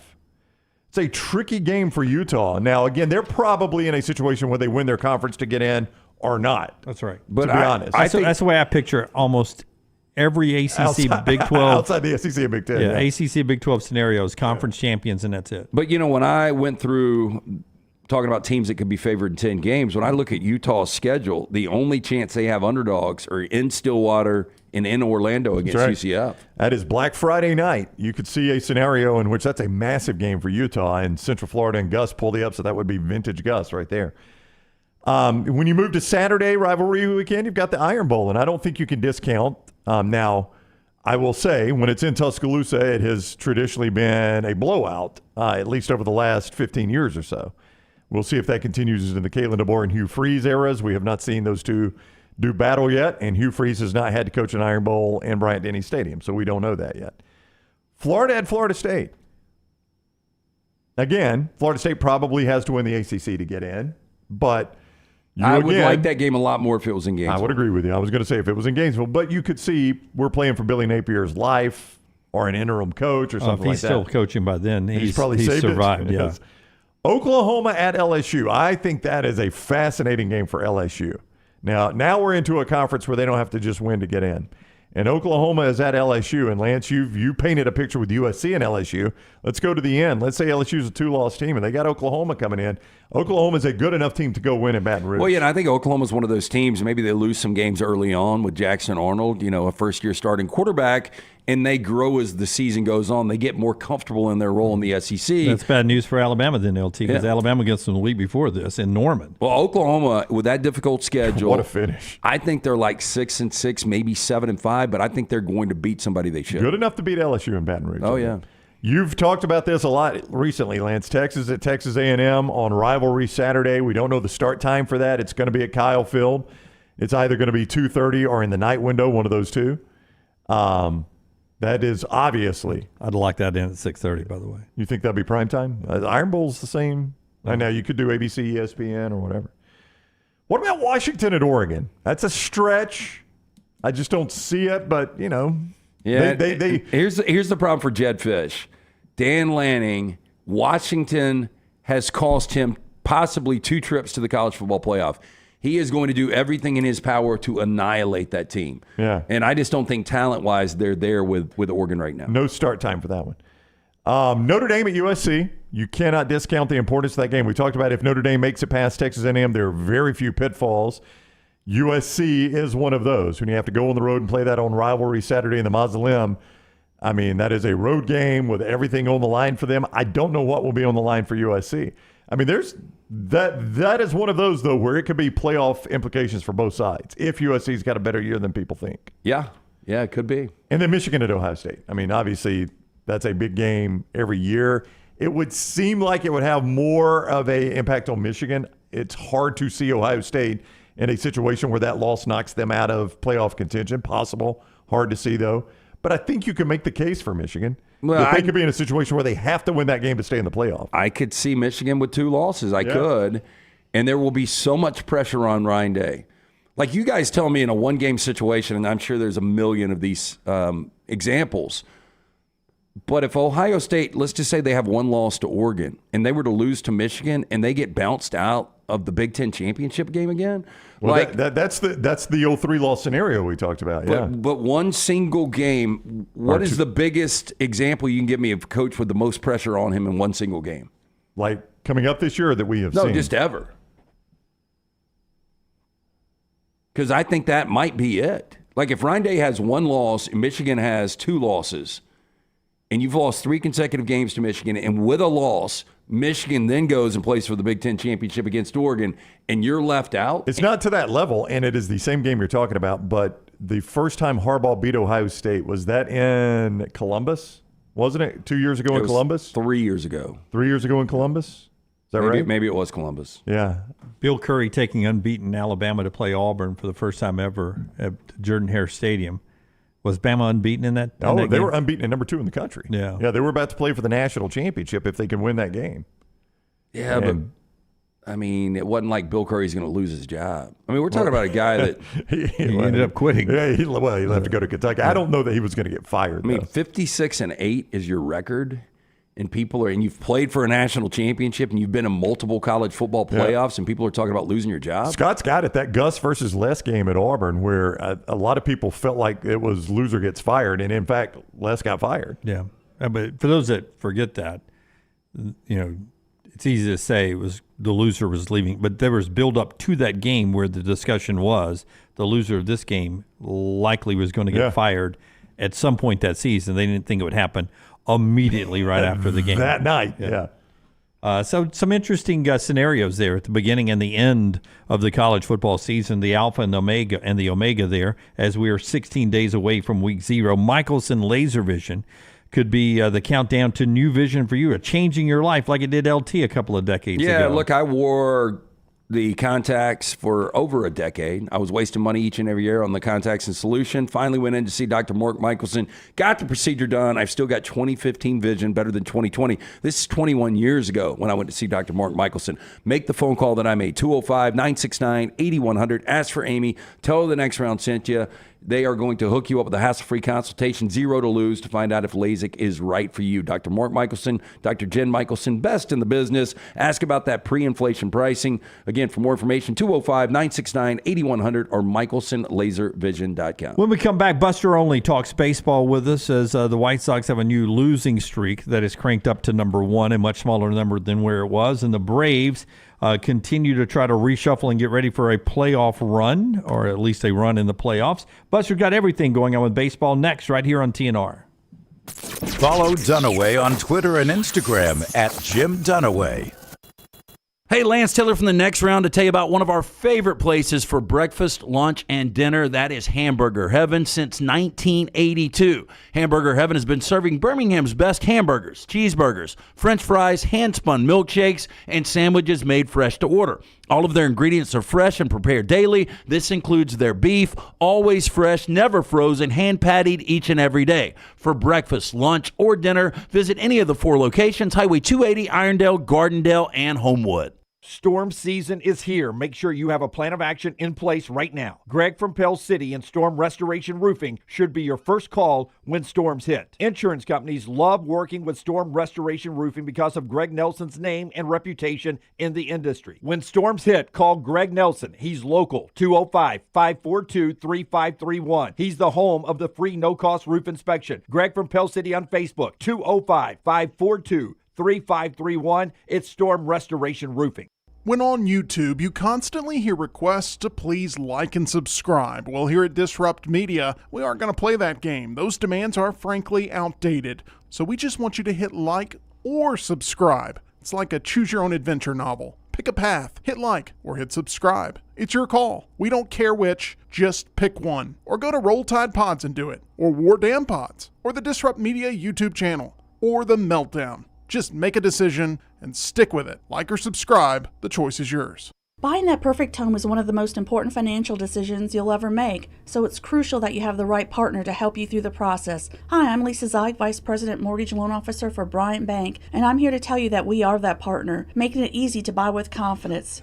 We offer a variety of mortgage products to fit your unique home buying situation. That kind of hassle-free approach might not be what you'd expect from a bank, but it's exactly what you can expect from us. Give me a call today or visit one of our 18 offices across the state of Alabama and let me show you what banking beyond expectation is all about. Every day, someone is ridiculed and mocked for the clothing they chose to wear. It's a harsh reality we all must face. But you have the chance to change all of that with one visit to nextround.store. For just a few minutes of browsing, you will observe so many clothing options, from hats to hoodies to t-shirts. Please, for yourself or someone you love, go to nextround.store and embrace the warmth of true attire. Hey, you. School's coming back. Time to gear up. And at New Balance Birmingham, we know what's up. Before hitting the books, check out the looks. Come together at New Balance Birmingham on Highway 280, right next to Chick-fil-A. New Balance Birmingham, we got now.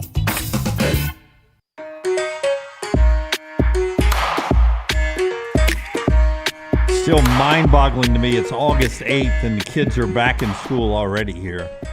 I know, it stinks, doesn't it? I don't know if that's that way across the country. But Mine was excited to go back this morning. I'm like, who raised you? Yeah. I hated school. Mine are in college now, so they still have a few more weeks. But I was behind a couple of school buses trying to get here to do some work this morning, and I was like, we're back to the school bus time. Yeah, the old school traffic stinks. Yeah, baseball season taking it down the stretch now. Dog days of summer, they call it, right? Buster Olney joins us. He loves the dog days of summer. It means we're getting close to the postseason. What is up, Buster? How are you today? Not much. I thought that was a reference, Ryan. During the commercial break, my dog started barking in the background, and I thought you were making light of that. I did not hear it. Saw you in the preview. Have to close the door in the preview screen, but we could not hear it.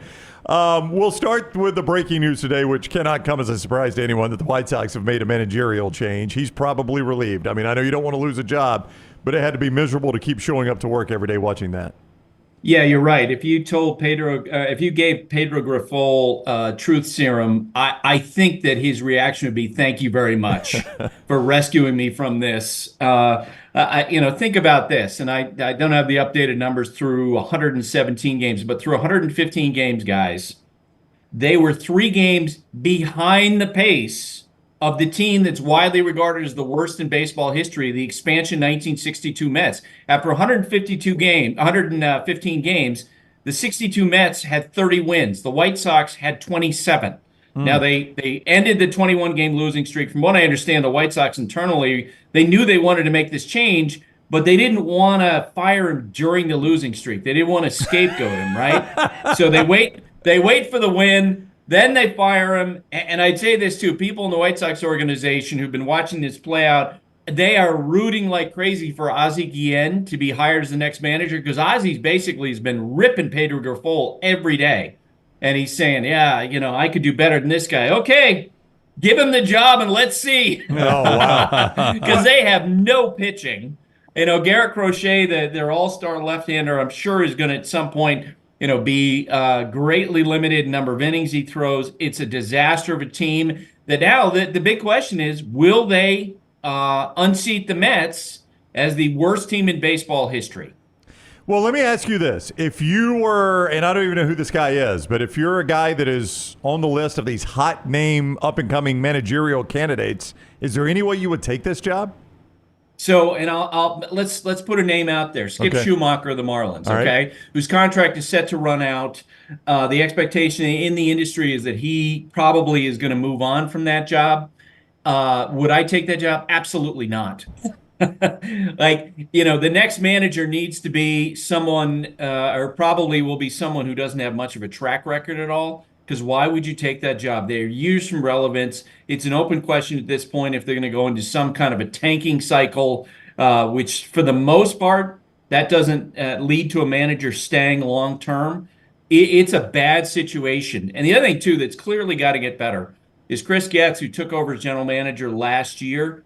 He needs to communicate better with his manager because there was almost no conversations between he and Pedro Grifol as they've gone through this horrendous year. Buster, to avoid the all-time worst record in that 1962 Mets team, the White Sox have to go 15-31 down the stretch in their final 46. That would be a winning percentage of .326.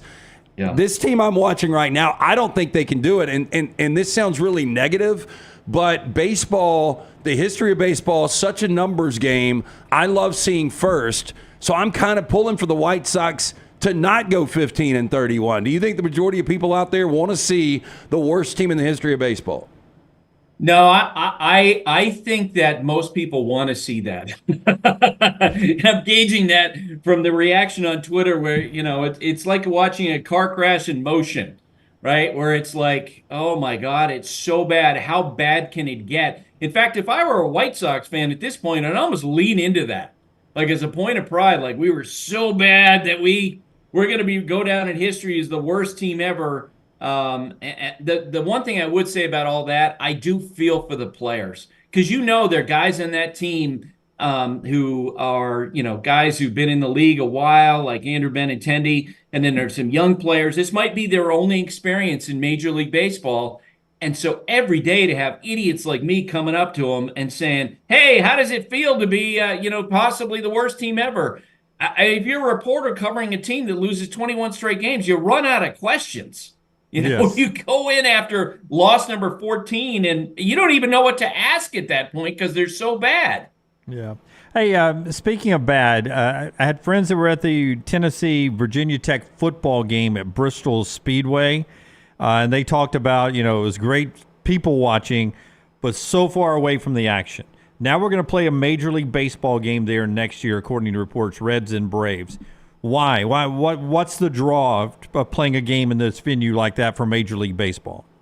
They just like the idea of having, different venues and different, a different look.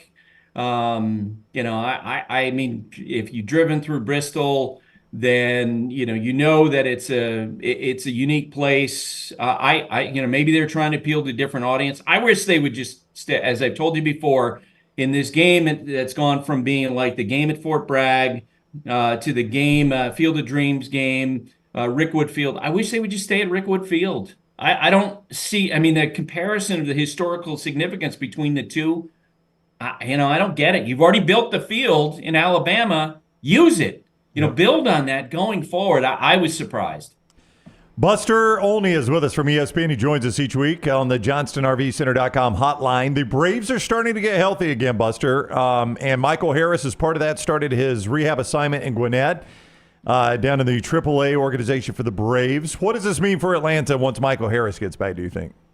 Well, first and foremost, I think it's really good he's having a minor league rehab assignment. You guys remember last year when he got hurt, it was so important, his defense, that they basically rushed him back, and then he didn't hit for like 2 months.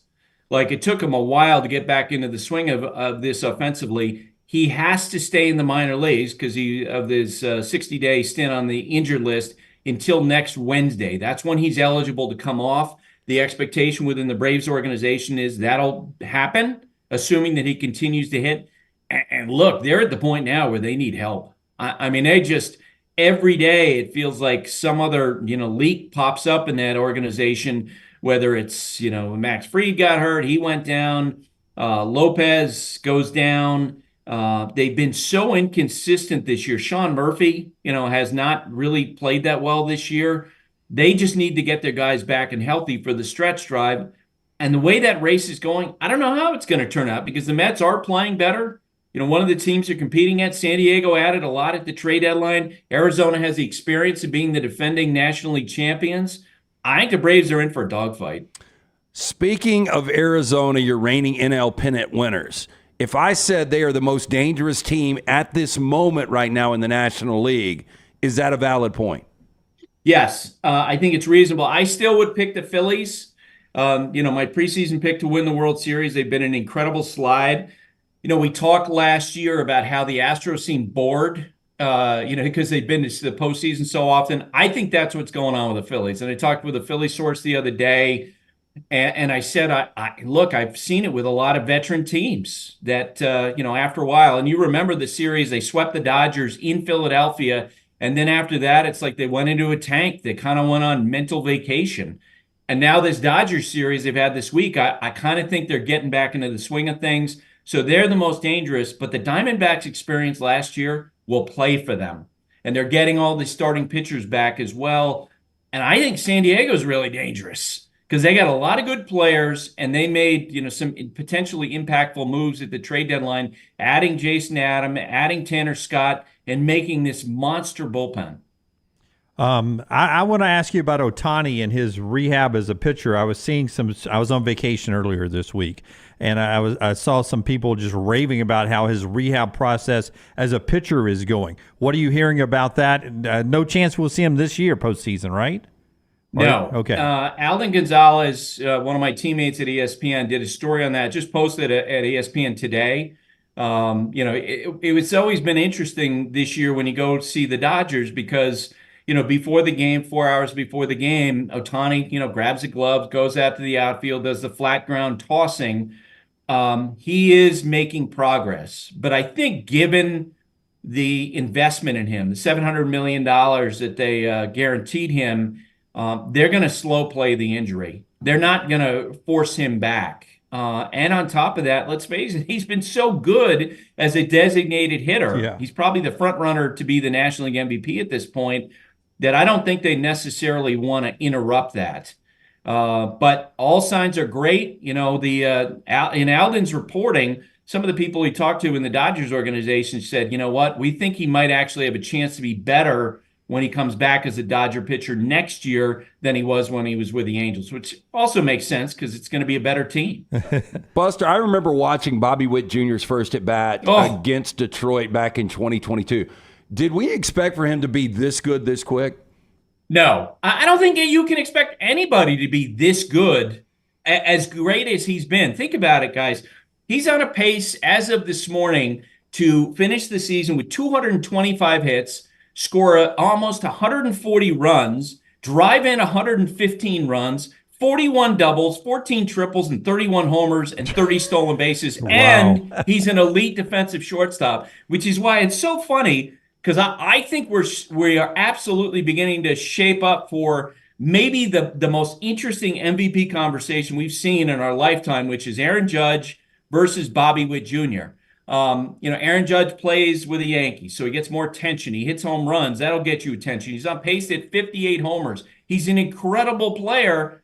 And I think there absolutely is a case that Bobby Witt Jr. is the MVP in the American League because he's a shortstop. And unlike Aaron Judge, who's surrounded by guys like Juan Soto and Garrett Cole and other high-priced guys, Bobby Witt Jr. is propping up that franchise, right? He's this generation's version of George Brett. And man, does he play with confidence. And he reminds me of, someone who covered Derek Jeter for 4 years, of Derek in terms of how much confidence he brings every day. I think it rubs off on the other players on that team. Hey, before you go, that was a really cool moment with Freddie Freeman the other night in Dodger Stadium as he made his return. I flash back. I don't know if you remember this. Well, I know you remember it, but Walt Weiss, his son almost passed. He had that situation. Was it E. coli or something? Yeah, E. coli. That he got at Whitewater. And I just remember his ovation when he came back, and then at the All-Star game that year was in Denver after he had been traded to the Braves, and he got a massive ovation. That was pretty cool at Dodger Stadium, though, for Freddie Freeman. It was, and you guys remember when Freddie was with the Braves, people got to know him as the player who would like to give hugs. And, we did an E60 on him about 4 years ago. And, in that piece, and he knew this going into the interview that I did with him, that I was going to ask him about his mother who passed away when he was 12 years old from skin cancer. And guys, when I sat down to do that interview, we were thinking it'd be about an hour and a half. It was 4 hours because Freddie broke down repeatedly. And you're sort of sitting there as that's going on and saying, man, this is torture for this guy. But he said, no, I just need a moment. And so he's weeping, and you ask him the next question, he starts to answer, and he starts to cry again. I don't know if you got a chance to see Freddie talking about Maximus, his son, before the game the other night.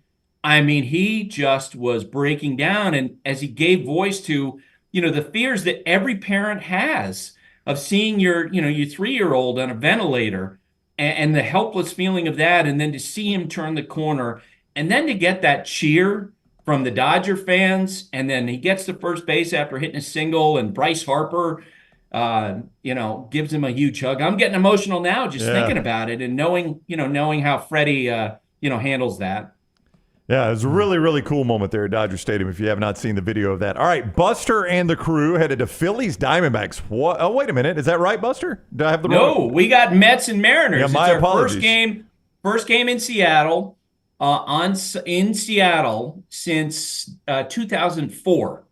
Wow. Okay, so Wow. Yeah, first time they've been on Sunday Night Baseball since 2004. So we're excited about that. Looks like we'll have Francisco Lindor, as one of our interviewees, and we're hoping Julio Rodriguez is back with the Mariners by Sunday. Yeah, my apologies on that. I clicked on the wrong day. Mets Mariners, the late game on ESPN on Sunday from T-Mobile Park in Seattle. That's where you'll see Buster and the crew. Welcome back to the big stage, Seattle baseball. All right. Seattle back on the primetime schedule. Thank you, Buster. Safe travels. We'll see you next week. Okay, guys. Take care. Thank you. All right, buddy. You too. Buster Olney with us each week on the JohnstonRVCenter.com hotline. Brought to you in part by a friend, Dr. B.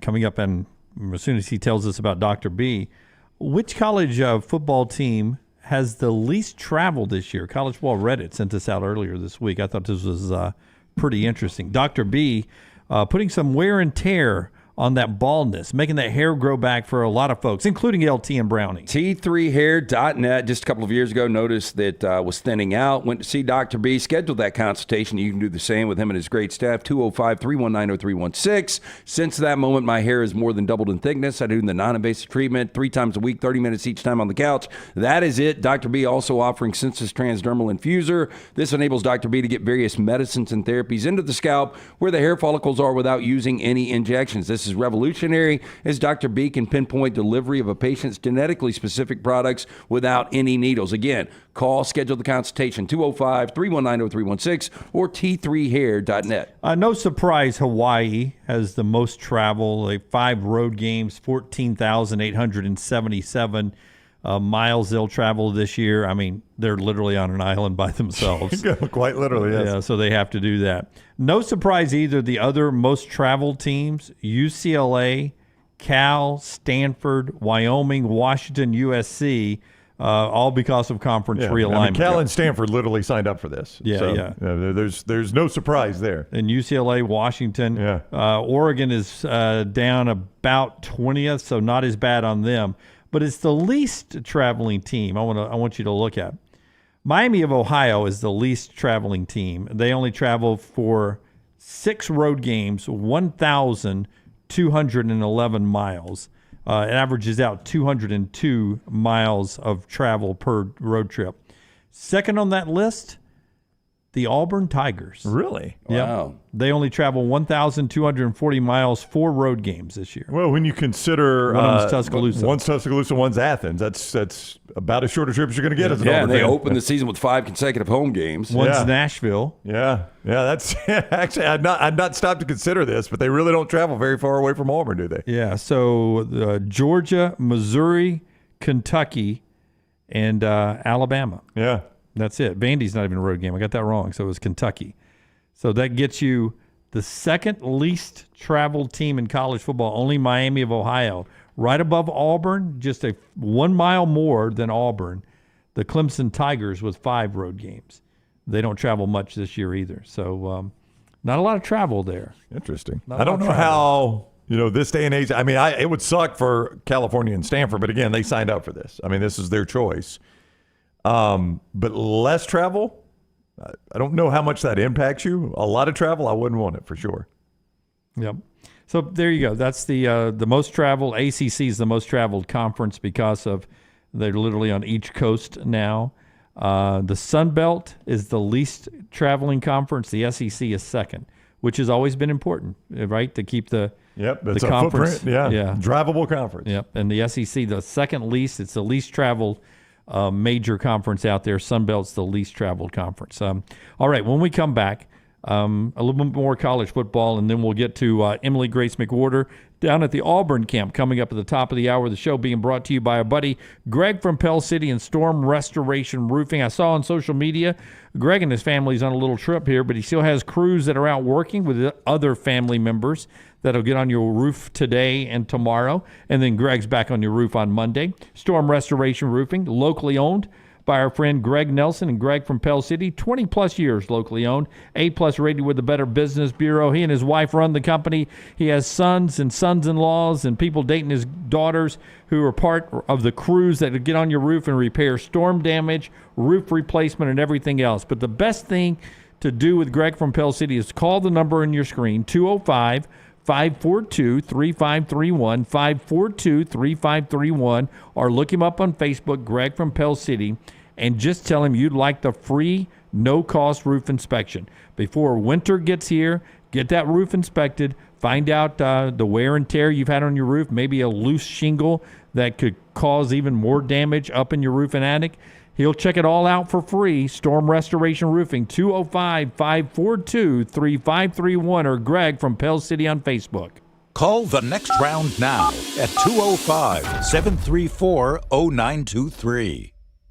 You could win a Cadillac CT5 or your share of $25,000 in free play and cash at Birmingham Racecourse Casino. The more you visit, the more chances you have to win. Play the latest, most exciting games around with fun bonuses and big jackpots. You can be a winner too. Come win your share during the Cadillac CT5 and $25,000 giveaway at Birmingham Racecourse Casino. Drawings April 5th and 6th. Located off I-459, exit 31, Derby Parkway. Must be 21 or older. Must be present to win. Twin Peaks is the best in the game. Here, you're in the red zone for every college rivalry and divisional matchup all season long. On game day, you never have to decide which teams to watch, only what combination of bites, burgers, wings, and more to order. Plus, where else are your favorite draft beers always poured at a frozen 29 degrees? Only at Twin Peaks, the #1 sports bar. Stick around after the sun sets. Twin Peaks is open really late.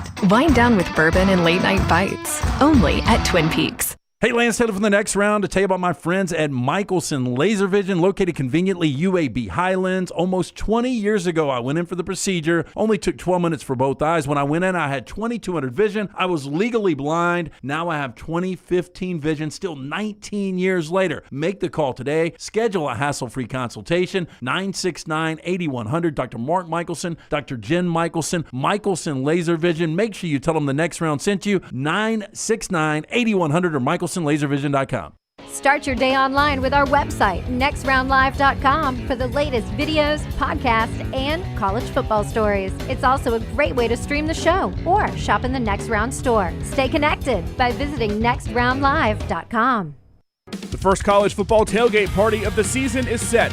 Bowling and Bragging will be Saturday, August 17th at 6 p.m. in Crestline Village in Mountain Brook, benefiting the Critical Care Transport Program at Children's of Alabama. For more information, visit boilingandbragging.org. I'm here with my good friend Jon Lunceford of Lunceford Furniture to tell you about special values on some super comfortable seating. What you got, John? Lance, every year we stock up on great comfort items like Lazy Boy recliners and sofas so that our customers can be ready for fall and football. This year is no different. We've made special purchases that will deliver great value to Next Round listeners and give them the most comfortable seat in the house. And as always, we've got the best prices in the state on Lazy Boy and the best selection anywhere. That's awesome. We all know from years of shopping with you guys that Lunceford Furniture is the home for Lazy Boy value. Follow Next Round Live on Twitter, Instagram, Facebook, and YouTube. The social media team at Next Round Live is dedicated to giving you daily news conferences and practice video from UAB, Alabama, Auburn, and around college football. Follow and compare to the sites you used to visit. You'll also get the latest highlights and news from the Next Round Daily Show. Turn on the notifications so you don't miss a thing. Next Round Live on Twitter, Instagram, Facebook, and YouTube. See more at nextroundlive.com.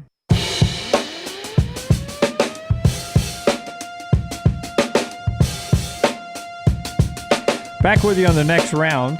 More college football with EG down at Auburn coming up at the top of the hour. But college football is part of a big event we do every year here in town. Yeah, Bowling and Bragging is a great event. I know Rockstar and Lance have been involved. How many years now with Bowling and Bragging? 2013 was first year, so this will be year number 11. That's incredible that you haven't screwed it up bad enough for Rockstar to get fired in 10 years. I know. That national anthem's tricky. Oh, you play the anthem at this one, right? Every year. Yeah, all right. Rockstar going to play the anthem. Bowling and Bragging, Crestline Village, right there near the O'Neill Library. It's a great cause. And Jason Peterson is with us. You see he's in his flight suit.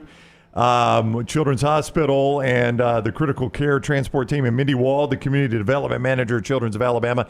That's who benefits from this. Such a great cause. First of all, welcome both of you in. Thank you very much. Yes. So, Mindy, if you could step forward first, we'll go first with you. Okay. Just the importance of raising money for this. Why this is such an important event for you guys. Yes, this event is so important to us. We partner with Rotary District 6860 here in town, and we wouldn't be able to have our critical care transport team program without the community support. And so this is our 15th year, and so to have the community to back us for this program is so important. Yeah, and the critically care transport, for those that don't know, explain to how that benefits people not in the immediate Birmingham area, but all over our viewing area. Captain, tell us about that. Yeah, so surely. So we're a team of nurses and respiratory therapists that are employed at Children's with years of experience and expertise in taking care of some of the most critically ill and injured kids throughout our state and our region, and really even farther if we need to. We either travel by specialty ground ambulance or by a helicopter primarily, or even by medical jet if we need to go farther distances, and we'll bring those children back to the specialty care they need here at Children's of Alabama. Yeah, I think I've told the story before. My kid's cousin, he actually got run over by a tractor. This is 10, 11 years ago, and you guys picked him up from Livingston, Alabama. I don't know if you remember this, if you were part of that. I'm not sure yet. But like, how quick is, like, when you guys get that call and you've got to go and cover that kind of distance, I mean, what is the thought process? How long does that take? I mean, it just seems like the urgency and the anxiety that you guys would go through knowing what the situation is. You've got to get there, get them stable, and then get them back. Yeah, I mean, again, a lot of tenure, a lot of experience, and I don't want to say we're jaded, but we're experienced, and it is a lot of terrible situations. But we see so much of it, we get a little bit, I don't want to say comfortable, but we're much more comfortable than a lot of community providers, and I say that respectfully. They just don't see kids and children like we do every day. So even though the bad situations, we know that we're as prepared as we can be with the training, and then with the help of Rotary 6860, that we have some specialty equipment that's funded that we can take not just the care, but we're taking Children's of Alabama, that pretty building we have downtown, we're taking that technology to the community in those really bad times for those families and patients. Yeah. I bring this up not to be morose or sad, but to make a point. Like, I think I mentioned this to you one time. My heart drops every time I see that helicopter. Like when you're driving downtown and you see the helicopter coming into Children's.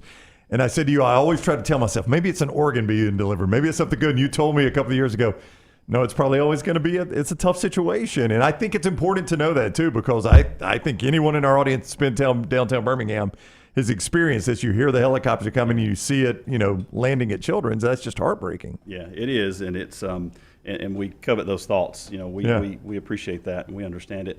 And it is inherently risky what we do. But we know that what we do is important to our kiddos and our families. I mean, it's not just the kids we're transporting. We've got to go in as a complete stranger in a really bad situation oftentimes and kind of take their child away from them, if you will, respectfully, for a period of time to get them back to the care they need. Is there room for a parent to fly, or is not it always typically for longer distance stuff we do, but those really emergent situations. It's just the child by themselves. Again, huh? all respect to the families. Yeah, it's that's hard tough. to take care of. It's difficult to take care of some of the children, and then the emotional standpoint of having a parent in the background.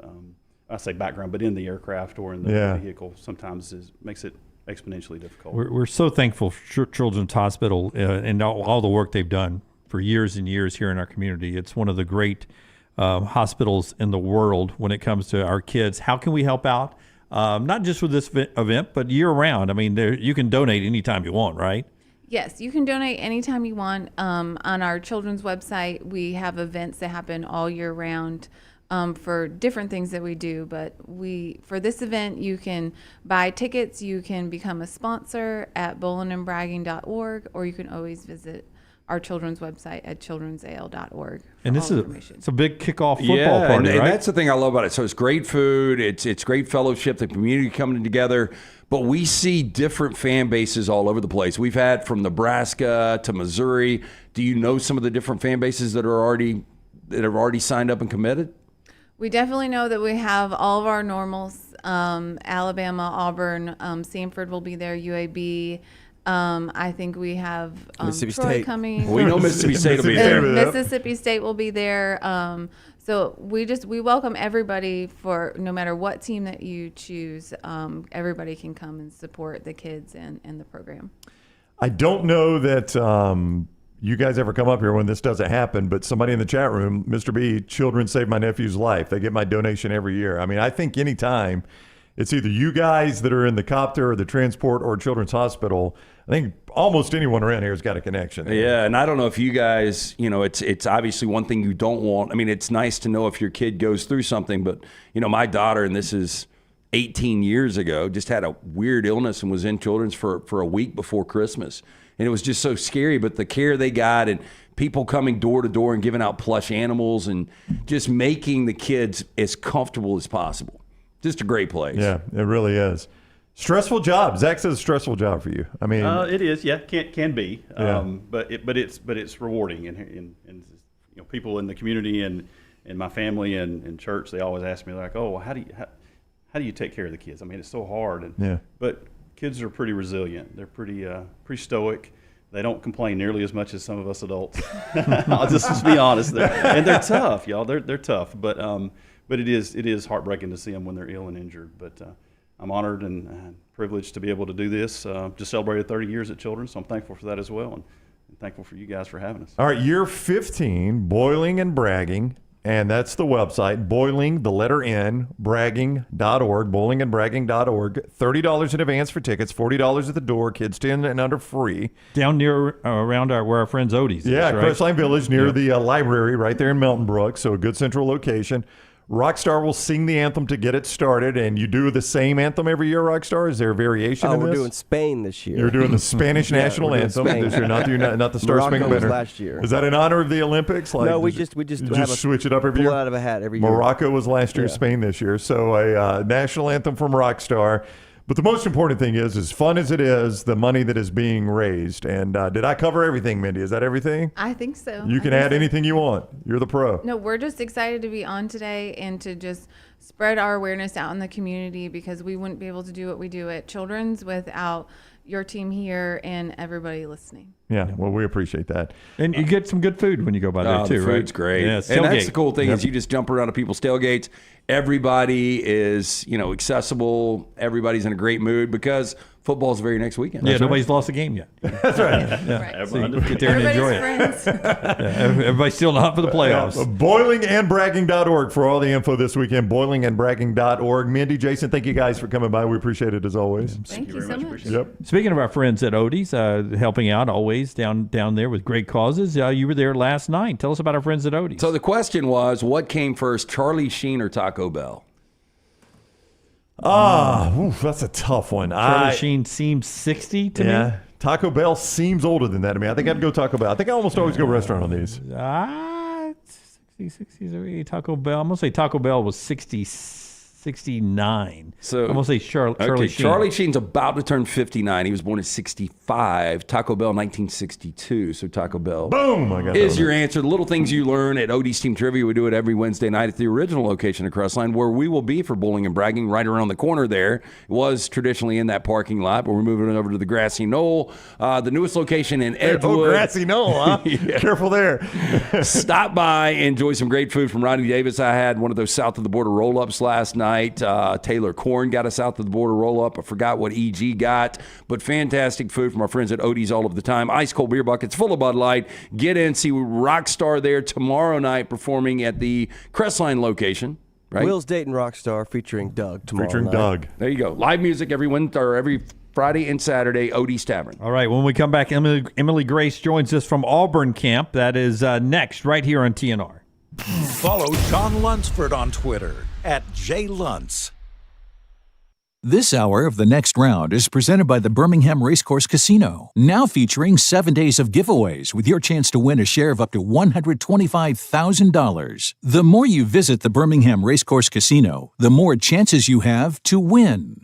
Hey, there's nothing worse than waking up to a plumbing problem. Don't get caught in a flooded house. Call the guys at Hemp Hill Services. Adam, Chad, and the team at Hemp Hill are the only ones I trust to fix it and fix it right the first time. Hemp Hill Services does it right and always at a fair price. For all of your plumbing, cooling, and heating needs, trust the name that Birmingham has trusted since 1954. That is Hemp Hill Services. Call now, 205-229-2090. That's 205-229-2090. Stop by the New York Butcher Shop and pick up the finest in certified Angus prime beef steaks and burgers, premium pork chops, ribs, and all-natural chicken cut to order just for you. Their chef-prepared entrees and side dishes are the perfect dinner-to-go choice for your family and are ready to heat at home. With a great selection of fine wines and desserts, the New York Butcher Shop is your one-stop dinner shop. 2 locations to serve you, Cahaba Heights and on Highway 119 in Greystone. The New York Butcher Shop, rare quality, well-done service.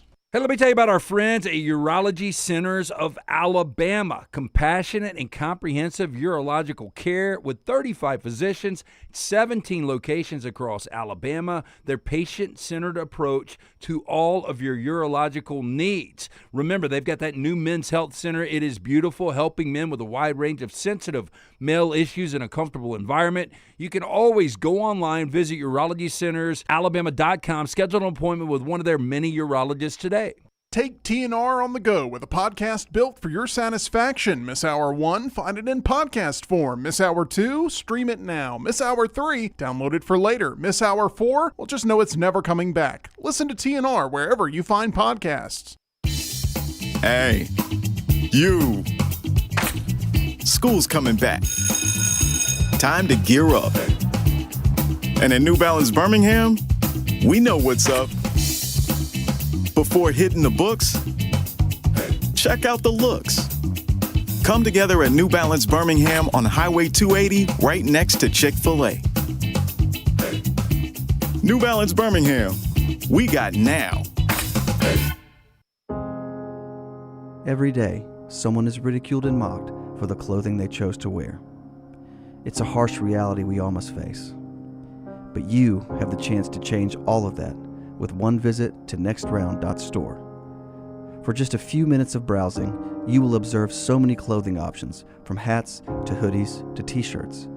Please, for yourself or someone you love, go to nextround.store and embrace the warmth of true attire. Jim Dunaway, Lance Taylor, Ryan Brown, and Rockstar. Live from the Birmingham Racecourse Casino Studios, The Next Round, presented by Bud Light, is on now.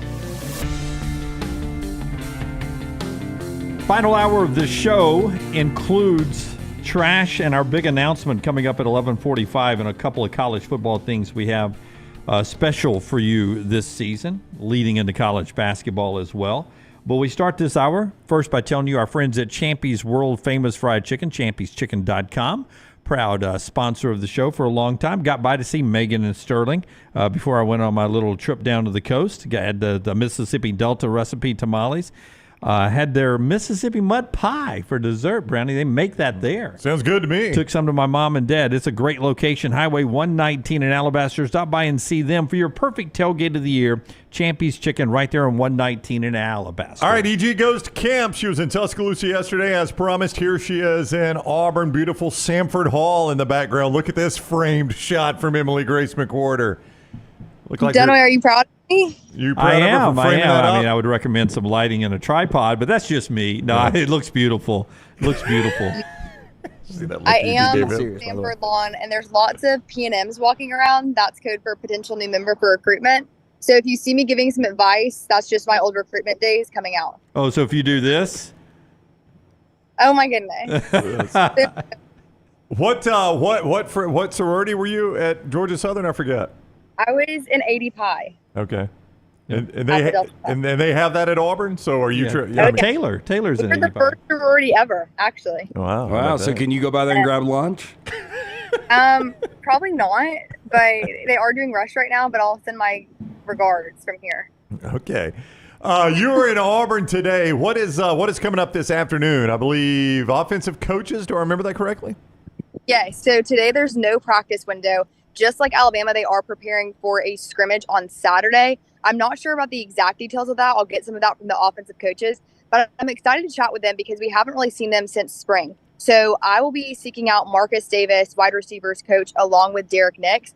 And my plan today, guys, is I'm going to ask similar questions that I did at Alabama to give fans of both Alabama and Auburn a side-by-side comparison of these answers in real time. So they're a day apart. One of those questions for Derek Nix will be if there's any areas that he feels like are ahead of schedule with the offensive scheme installment and the offense as a whole. I talked to Nick Sheridan about that yesterday, and I think it'll be interesting to kind of compare those answers only a day apart. Right now, when you look at the major battle in camp for the Auburn Tigers, where would you take that to right now? That's a great question, and I think you guys will agree with me. It's not the quarterback position. I think that it's been very transparent that Peyton Thorne is the guy. One thing I am going to ask the coaches as well will be the development of Peyton Thorne. If you guys remember at media days, I actually asked Peyton where he feels like the newfound confidence has come from, and he did not have an answer. He said, I honestly don't know. I've just been doing my thing. So I'm going to talk to the coaches about that. But the wide receiver room, there's a lot of depth there, and I'm interested to see who will emerge as those ones and twos. Yeah, I'm also interested in this, the in-helmet communication, because now they're halfway through camp, and I'm wondering if you're starting to get any feedback from the players if they like it or not.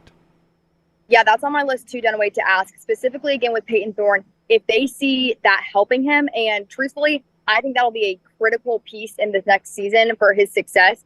One thing about Peyton Thorne, I think that not a lot of people are talking about, is last season there were flashes of how good this Auburn team can be, specifically against Georgia and Alabama. Peyton Thorne should progress, and now he has weapons around him, which will only help him with that. And so I've seen a lot of things saying how, it's going to be the same old, but you have to imagine that when he was at Michigan State, he had receivers around him that were NFL caliber. And it seems like that might be the story here in Auburn. All right, so we've got offensive coaches talking with EG and the collective media there. She'll ask all those questions and more. As EG always says, if there's something you want her to ask, she's there for you. Hit her up on Twitter. What's the most interesting question you've been asked to ask on Twitter? You may not have asked it, but what's the most interesting question you've been requested to ask? Someone was like, just can you ask for the depth chart at Alabama? And I was like, absolutely not. Some of them I also can't repeat. So you guys can what those are like. Yes. Just ask for the depth chart. What if EG was like, can we just get the depth chart? The coach say, oh, yeah, I happen to have one right here. Oh, should I ask for that earlier? I would say Kalen DeBoer, his answer to the depth chart is going to be a little bit different than Nick Saban's. Probably so. I'll be interested to see how quickly we get a depth chart out of Tuscaloosa to see if that is different. All right, EG, everybody can see that at Next Round Live and follow MEG_sports on Twitter. And you can get all of that from down in Auburn. Have fun. Go get a lemonade on us. All right. Bye, guys. Great looking shot. See ya. It is a great looking shot. Sanford Hall in the background. I know. Show being brought to you by our friends at Inverness Country Club as well. Yeah, make sure if you are a golfer Maybe you've got the young family, you're looking for a pool. They have got memberships that will fit absolutely everyone at Inverness Country Club. That's where you can find your sense of community. If you relocated to retired, Inverness is a great place to network. The golf membership, beautiful course, currently expanding the driving range. Social membership, including the resort-style pool complex, full-service cabana and bar, live music on Friday nights, Sunday brunch, childcare also a big plus.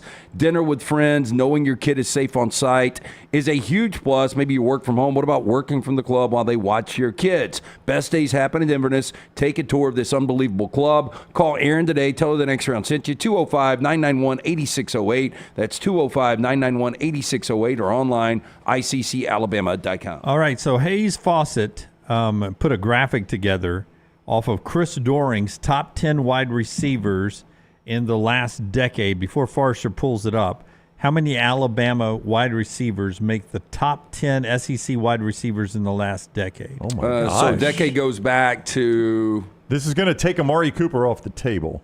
Does it? I think maybe takes it right to Amari. I think it's still going to be 4. So Four you think it's going to be... 4 is the number. Jalen Waddle, Devontae Smith, Henry, Calvin Ridley. It's Doering's list. And maybe Henry Ruggs? Ruggs and Waddle not on it, I don't think. I definitely have Waddle on it. Here we go. Devontae at number 1 ahead of Jamar Chase. I'm fine with that. Should be. Amari Cooper is 3 ahead of Justin Jefferson. Yeah, Jerry Jeudy. It's Bama LSU, Bama LSU. As it has been. Sneaky Ole Miss, A.J. Brown, Elijah Moore, 5 and 6. Then Jerry Jeudy, Malik Neighbors, back to the Alabama LSU, Calvin Ridley, and then he throws Lad McConkey in there. I love it. White man Doering has to throw a white man in there. The old coach on the field. Lad McConkey is in at number 10. I would have had Waddle in front of Ridley. I think Jalen Waddle. Now, the problem was the abbreviated season. It was the abbreviated season, but Jalen Waddle was the number 2 to the Heisman Trophy winner, and he was also part of maybe the most absurd receiving room we've ever seen. So, I don't know. I'd have Waddle in there, but I'm not going to argue. I mean, this is freaking our guy Doering. The guy played the position. I think he got 1 and 2 right. I would agree with you on that. Yeah, and keep in mind that you had Jamar Chase and Justin Jefferson on that same team that won the national championship in 2019. But that gets me to this wide receiver room in Alabama now. Here's Alabama OC Nick Sheridan on what he sees in this Alabama wide receiver room right now. It could be the keys to the kingdom of Alabama having a great season. I think the biggest strength is speed. I think it's a room that can run. I think that's pretty apparent. I think just the small details. I think that's true for every position. As the install starts to build, some of the fine details that we're harping on them and Coach Shep is pouring into them each and every day. It's just making those things habit. And so that's what I would say. I was watching yesterday. This is a fascinating player that you have mentioned. I was just watching some of the footage EG sent back yesterday from practice because you weren't here. The small little blow up on the chat room and the internet when we showed some of the footage EG sent back that Nick Sheridan was talking to Jalen Milroe and he was mimicking under center. Yeah. And a lot of Alabama fans are like, whoa, under center again? What's happening here? So Nick Sheridan was showing Jalen Milroe some under center stuff. That's not what I brought this up about, but I realized you had not seen that. This is what I brought it up about. Like every play we saw, screen pass to Kendrick Law. They were running the heck out of that screen pass to Kendrick Law. I think he could be a breakout star this year. Yeah, you like him, don't you? Yeah. Yeah, I had a chance to talk to him at the Tide on Tour event downtown. Very, very fast. He and Kobe Prentice, though, couldn't decide on who was faster. And Kendrick Law kept saying it was him. And Kobe Prentice kept saying, man, football speed with your pads on. That's what and matters. People running. That's right. And that's what he kept going to. Both those guys very fast. So that means Kendrick's faster. Yeah, it is. Like the clock says Kendrick's faster, but Kobe's getting the fine print in. Yeah. I'm always having to catch and zigzag. You get that space and open space. That's why you're faster, because Kendrick brought up we literally wear, he told me, he goes, sir, we literally wear devices on our shoulder pads that time us every day on who runs faster. I'll tell you what, Dunaway, you will not start. And Lance brought this up yesterday when we did the top 10 players in the NFL as voted on by players. The biggest argument you'll start in any skill position room is who's the fastest guy. Who's the fastest? Every time. Every single time they will argue about that. Okay, couple other college football things. Uniforms in a second, but back to Auburn's schedule this year. There are 5 teams, Auburn is one of them, that only play 4 away or neutral site games this year. So a beneficial schedule if your home field is worth anything, and it is at Auburn. Auburn is one of 5 teams. Indiana, Kentucky, Michigan, and Ohio State only play 4 games away from their home stadium this year. So there's Ohio State with that wonderful schedule they've got this year. Michigan, just 4 games away from the big house. Kentucky, Indiana, and Auburn. So interesting schedules from Michigan and Ohio State if they can defend the home turf there this year. So a little quirk in the schedule, if you will, not a twerk. That's but arguably the most difficult road game of anyone. At Oregon, for Ohio State. All right.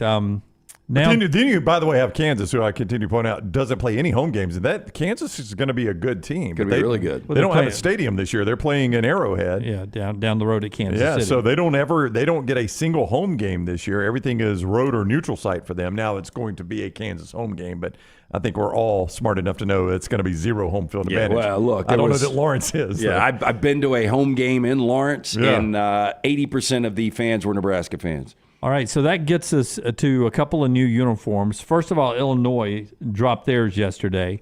104 years old, these uniforms. Red Grange scored a touchdown, 6 touchdowns in a game against Michigan. They're going to wear these October 19th, 100 years in tradition. Each helmet hand-painted to give it that leather helmet It's got look. the leather look. I mean, like if you said that was leather, I'd believe it. Yeah. I would also, at least from here. If you told me it was Pitt, I would believe it. That does not look like Illinois. Am I colorblind here? Is that orange? No, if I'd have told you it's Tulsa. Yeah. It's Syracuse. It's a leathery color brown. It's a leathery brown color with blue. Individually hand-painted helmets to top the uniforms. 100 years ago, Red Grange's big game. They'll wear them October the 19th this year. And look, I'm fine with recognizing the great history of college football. I love the history of college football. The one thing you learn is they didn't care what the uniforms look like back in the day. So when you do these throwback uniforms, they look awful. They're throwing back at Oklahoma to the Bud Wilkinson years, some of the most dominant years in college football. From Bud to Brent, the legacy lives on, coming September the 7th. So that is week number 2 for Oklahoma. I want the coaches to bring back the trench coat and the old paperboy hat. But they're bringing the very simple jersey and the white helmet. Looks like Nebraska. Is what Oklahoma will be wearing in week 2. It does have a Nebraska feel, but a little Ohio State right there. Yeah, Ohio State on the shoulder. It seems like a lot of people wore white helmets back in the day. I bet Kalen DeBoer brings it back to Tuscaloosa. You think he will? I bet he doesn't. Oh, heck no. Probably those houndstooth collars. Yeah, I'm burn those. I'm just telling you, the white helmet at Alabama would not bother me in a game. Oh, I don't care. In a road game when you're playing, who has like helmets? Mississippi State or Texas A&M? I think Alabama has always taken the approach of we don't change our uniform. Like you can... I mean, Alabama's throwback uniform is pretty much Alabama's current uniform, right? I think they've just always we're not going to change the uniform. This is our uniform. We're going to wear the white one on the road. We're going to wear the crimson one at home, and that's going to be it for us. A lot of their history, though, the white helmets were part of the uniforms. It was. One more thing in this segment after I remind you about our friends at Champy's World Famous Fried Chicken. I mentioned the appetizer, the starter there, the Mississippi Delta recipe tamales, but wonderful, wonderful main meal there you get with that chicken that's brined overnight and cooked to order. Wonderful breast that I enjoy when I'm by there. Tremendous side items, cooked on-site desserts there, and a good bar area as well. Perfect for date night tonight on a Thursday or a Friday night this weekend, but always with your tailgate, the hand-cut chicken fingers, and so much more.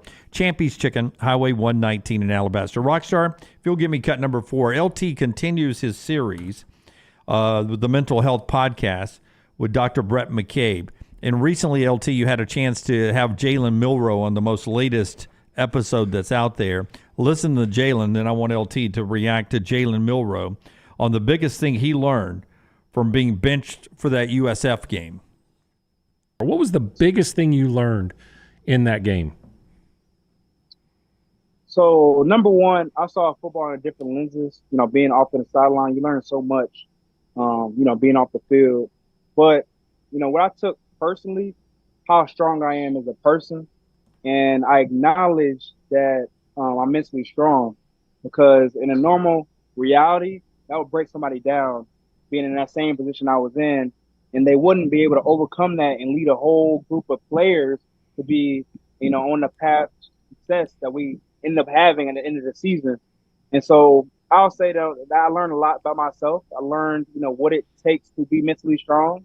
And I did, you know, understand who you need to have in your circle to uplift you in your journey, because that was, you know, along the path of being a hard time. So it's all about like understanding, you know, who I need to have in my circle and reflecting on, you know, what I needed to do to push forward, because I knew that wasn't end of you know, my goals or end of my journey. You know, I truly believe that, you know, just an obstacle that I had to face so that it can teach me about being mentally strong and being strong as a person. So I honestly wouldn't, you know, change what happened. I feel as though it needed to happen in the sense of allowing myself to be mentally strong and just learning more about myself.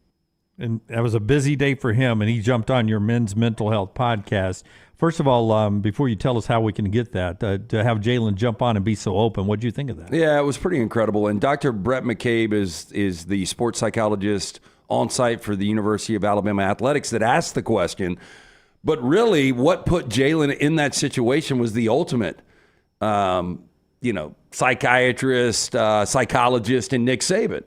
Because we really didn't know what you were going to get from Jalen Milroe. And Nick Saban knew to bench him in that spot, knowing that he was mentally strong enough to be able to come back from that and make him the player that he was. And I really think that was the moment that really lit the fuse under Jalen Milroe and propelled him to being a really, really good quarterback and the potential to be an elite quarterback this year. I'm convinced that if Milroe started that game, they probably beat South Florida by 2 or 3 touchdowns, if not more. And it might have continued to hide some flaws that he didn't have to evaluate or that Alabama didn't. And then maybe they lose a game against LSU. That's right. I think it might have cost him a game down the stretch. I think, you know, while it would have been a much more impressive, easier win for Alabama, I think it would have hurt them in the long run. I really do. And let me say this. So one of the big blocks for people talking openly about mental health is shame. And Dr. McCabe's talked about this. You guys remember when I had my situation, I asked you, please, can we keep this between the three of us? For Jalen Milroe at 20, 21, whatever his age is now, to be the quarterback of Alabama and to be able to come out and admit that he was in such a dark time, in his words, that he had to reach out to his father, who's a military guy, who had always, Jalen had just said, yes, everything's all right, all right, all right. For him to call his dad and say, I'm not all right, and his dad to come spend a week with him in Tuscaloosa, to be that vulnerable, and then to be able to talk about it openly, I think is incredible. And what that can do for kids, you know, whether it's a teenager or kids in college right now. You know, I heard, I saw a stat yesterday, the anxiety for a kid in high school right now is like the equivalent of somebody that was in their 30s back in like the 60s or 70s. You know, there's just so much pressure on these kids now, and especially when you're talking about the quarterback for the University of Alabama. But for him to openly talk about that on the first day of camp was incredible. Yeah, you can get that entire interview with Jalen Milroe right on our site at Next Round Live, where you get the mental health podcast that LT's been doing now for a few months, the Jalen Milroe part of that, so you can go and check that out. And a great conversation, a lot more than just the soundbite you heard there with the Alabama quarterback, and a lot more of the podcast. It's never outdated. You can go back and listen from show 1 all the way and get caught up with the latest interview. Southern Red jumps in and says it was a great interview. Really enjoyed that, and we appreciate LT continuing that work on the platform here. When we come back, we'll get to trash on the other side, and then our big announcement right after that. That's all straight ahead on TNR.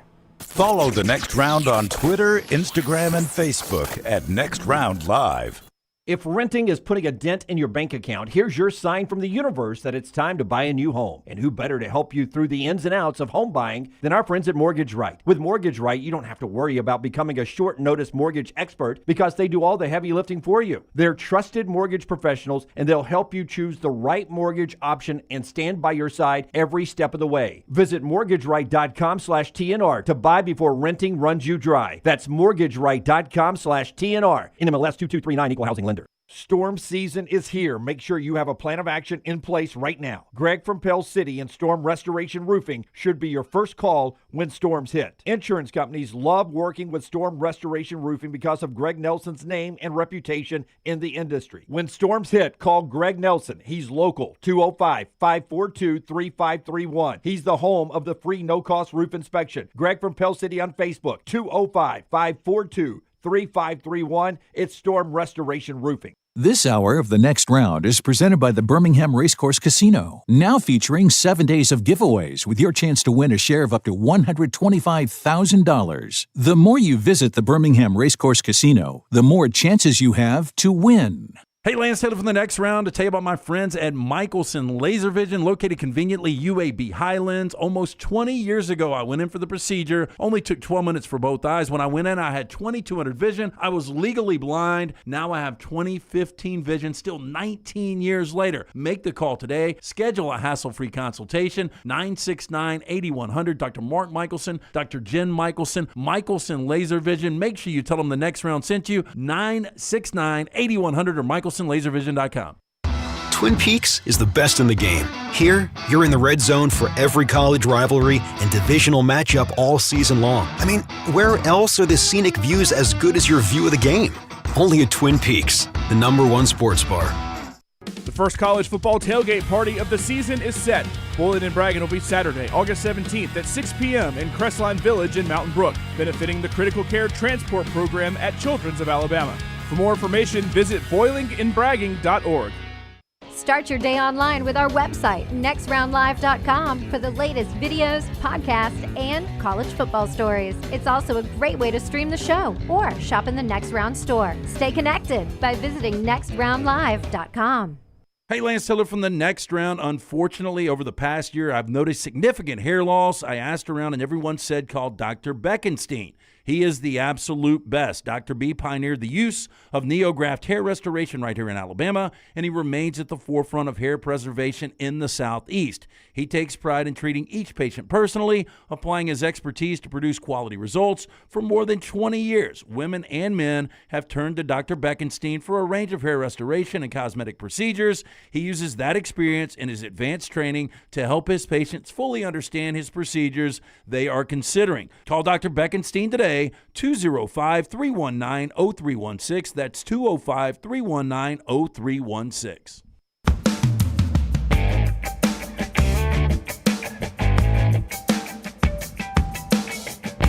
Before LT tells us about Hemphill, last decade wide receiver U in the SEC. It's either Alabama or LSU. I think Alabama's. I would say Alabama is close. They've done more volume. Probably, to be fair, on the NFL side, LSU's produced more quality in the NFL, would you think? Yeah, in the NFL, yeah, probably. Yeah, I think quality NFL. Now, quality college, they've both been really good. Just but with volume is Alabama. Just with who LSU put in last year. If you're just going last decade, LSU probably passed Alabama last year because it's quality. No, just for if you're going just the last 10 years, who is wide receiver U in the SEC? It's pretty neck and neck all the way through. And then Alabama. It's been a couple of years since you put the top tier guy in there, right? Yeah, I mean, Jameson Williams is your last top-tier guy that went in, but he hasn't lived up to that yet because of the suspension and the injury. He's not going to be what Malik Neighbors is. I don't know that. Yeah, okay. I mean, Malik Neighbors hadn't played a game yet. I know. I expect a lot from Malik Neighbors. I don't know about you. Think Neighbors going to have a great career? I think Neighbors going to be really good. Yeah, I mean, I think he will, but he ain't played a game yet. Jameson Williams had a pretty... and Jameson Williams has got one of the best quarterbacks in the NFL, and Daniel Jones is not that guy. That's right. Running back you in the SEC last decade? 10 years? Probably Alabama. Georgia. I always think Georgia, but I don't... I would say Alabama. I don't know who stands out. Georgia's always been it historically for me, but nobody really jumps out for me. Okay, Alabama. I would just say if you look at guys that are playing in the NFL, it would be Alabama. Josh Jacobs led the league in rushing 2 years ago. Najee Harris is good. Damian Harris. Just finished up within the last decade. Yeah. QBU, it's Alabama, right? It's Alabama. I think you got to go Alabama, yes. And the last decade. Tell us about our friends at Hemphill, LT. 205-229-2090, Hemphill Services. The name Birmingham has trusted since 1954 for all of your plumbing, heating, and cooling. If you have any of those issues in your home or business, they are ready to serve you. Adam, Chad, Andrew, the guys there. Tell them the next round sent you. Hard to stop a train. For more information, hemphillservices.com. By the way, Nick Foles announcing his retirement today from the National Football League. I'll tell you what, I think Nick Foles probably squeezed every bit of juice out of that career. I would agree. You know, was a great high school player, then went to Arizona, had a solid college career, never projected him as a starting quarterback. And obviously his big moment when Carson Wentz goes down against the Rams in the regular season. At that point, Wentz was going to be your MVP. It looked like Philadelphia was going to be your number one seed. All hope was lost. You can't lose your starting quarterback that late and bring in a journeyman like Nick Foles and expect to have any kind of success. But they did. And what do? They go on. Yep. They went on the road in the NFC Championship against Minnesota. They beat the New England Patriots in the Super Bowl. Just an incredible story. Yeah. I mean, I think when you look back at Nick Foles, you're like, did you get everything you could out of an NFL career? I think he did. I really do. I don't think he left anything on the table. Can I get Tyler's microphone back in the back row there? Tyler, I'm getting messages sent to me on Twitter from our viewers that a new update to EA Sports College Football 25 has happened that's going to fix a lot of the defensive problems. Is that what you're seeing in your gaming world? I did see some patch notes. Some what? All right, I saw some patch notes earlier today. They said that they would change the FCS teams that you play in season. The reason given was that those FCS schools signed professional players and tried to pass them off as college players. So there'll be a little lower difficulty for those, but I haven't seen anything about defense. Wait. What? I haven't read through the whole thing. What's he saying? They're being punished for... No, I think he was saying that the makers made the FCS teams some old professional players. Oh, okay. I see what you're saying. So those teams are a little too tough? Yeah, so in the official patch notes from EA Sports, their reasoning for lowering the difficulty of FCS teams from now on is that those schools were passing off pro players as college players. Okay. It's good realistic game we got here, Jim. I'm glad we've... we didn't balance the teams correctly. And how we didn't do this in the first place. Yeah, really. I don't know. It is being trumpeted as various fixes to the game. So we'll see if that makes it a more enjoyable play. Always enjoyable with Trash from LT. Brought to you by Mortgage Right. Hit the big button, Rockstar. 6 witches that are in our church. And you know what's strange? 3 of you are in this room right now. We got your first name. We got your last name. We even got an address for one of you. You so much as cough wrong, and I'll expose you in front of everybody in this tent, you stinking witch. LT's Trash is presented by Mortgage Right. Mortgages done the right way. If you are looking for a new home, our friends at Mortgage Right here to help. Whether you're a first-time buyer or seasoned home buying veteran, their great service and low rates make the process easy. Speaking of veterans, they're veteran-founded right here in Birmingham. So remember, whether you're looking for your final home or your first home, whether you have a big down payment or you need 100% financing, Mortgage Right, one-stop shop for mortgages, 205-900-7200, mortgageright.com/TNR for more information. I guess you could go the route that, was it Atari that took all the ET games and they buried them? Yeah, there's a great documentary. I can't remember who, maybe Hulu did it, about how ET was such an expensive game to make on Atari, and it was the worst game ever. It was. And they just buried it in a landfill in New Mexico. Yeah, I remember as a kid getting the game and being excited about it, and you came home and played it, and it was awful. And I think it killed Atari because I think the game makers, and it's like, because Nintendo was just about to start, but like they were so excited about it. They put a hot tub in the office. They're like, we're living the dream, and then it hit the shelves, and people. It was just like a story. Like there was nothing. It was impossible. Like there was something where ET just keeps falling down this hole and you can't get him out. Like I remember that part. You cannot get out of this hole.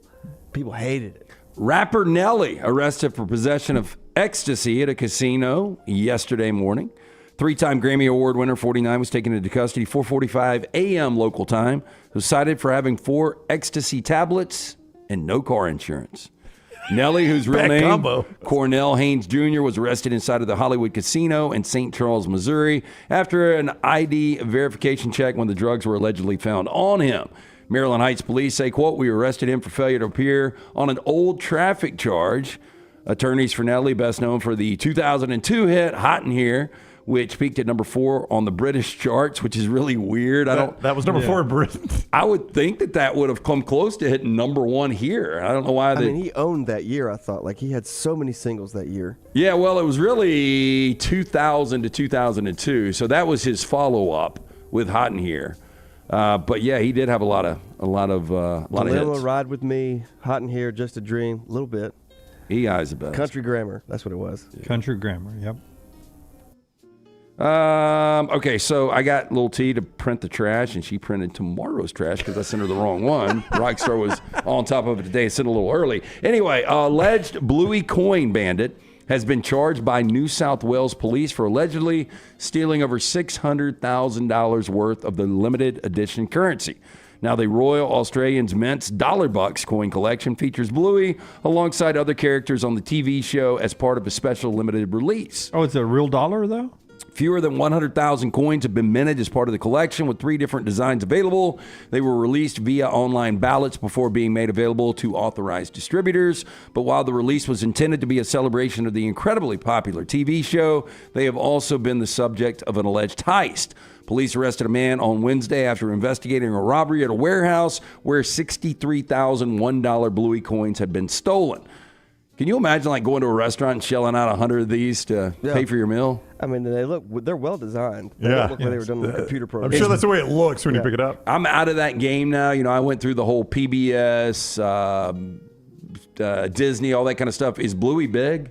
Bluey's huge. And it's also they're 6-minute episodes. They're really short, and the dad works his ass off. And you told me the dog's New Zealand, is that right? Yes, they're New Zealand. I think they're Kiwi. But Kiwi.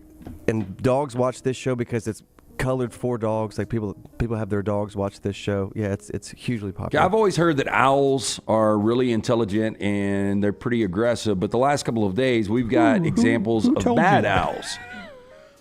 A Eurasian eagle owl from the Minnesota Zoo flew away from a handler during a training session and was eaten by a tiger. Well, shit. Whoa. The incident, outlined in an inspection report by the U.S. Department of Agriculture, happened in April of this year. The handler was training the owl for a bird show, but it failed to come back and landed in the outdoor tiger enclosure. Oops. The bird show training mixed up with the tiger training. Yeah, we'll to keep those two separate generally. Yeah, that's where it was eaten. Animal welfare, top priority in all facets of zoo operations, according to the manager of the Minnesota Zoo. Zach Nugent is his name. This is a, quote, tragic incident, and the zoo has been working closely with its free flight bird training partners to review our policies and procedures. He added, the owl that was eaten was in the beginning stages of its training. Have you ever seen the video? What do you think an owl tastes like? A little gamey, greasy, probably. Well, they just eat rats, don't they? Del Greco. I taught the Del Greco yesterday, by the way. It was random. Have you ever seen the video? It is both sad and funny, right? I think you got to laugh at things in life, even when they're tough. It's the funeral, and they release the doves. Have you seen this, Rockstar? They release the doves at the funeral, and right as they release them, a 18-wheeler's coming by, and it just plows right through the doves. I mean, they just explode. Look at Randy Johnson hit him with a fastball. That's incredible. So were they doing this funeral roadside? Well, I mean, some cemeteries are roadside, yeah. We got one big one in our area that's close to I-65. Yeah, I mean, this is roadside, and a transfer truck comes by right as they release, so the doves just fly off, and boom! I mean, this truck just explodes them. It's awful. Transit system cleaner was apparently so desperate for a vacation, he lied about getting slashed on the job, going so far as to cut his own hands to try to sell the ruse, according to prosecutors.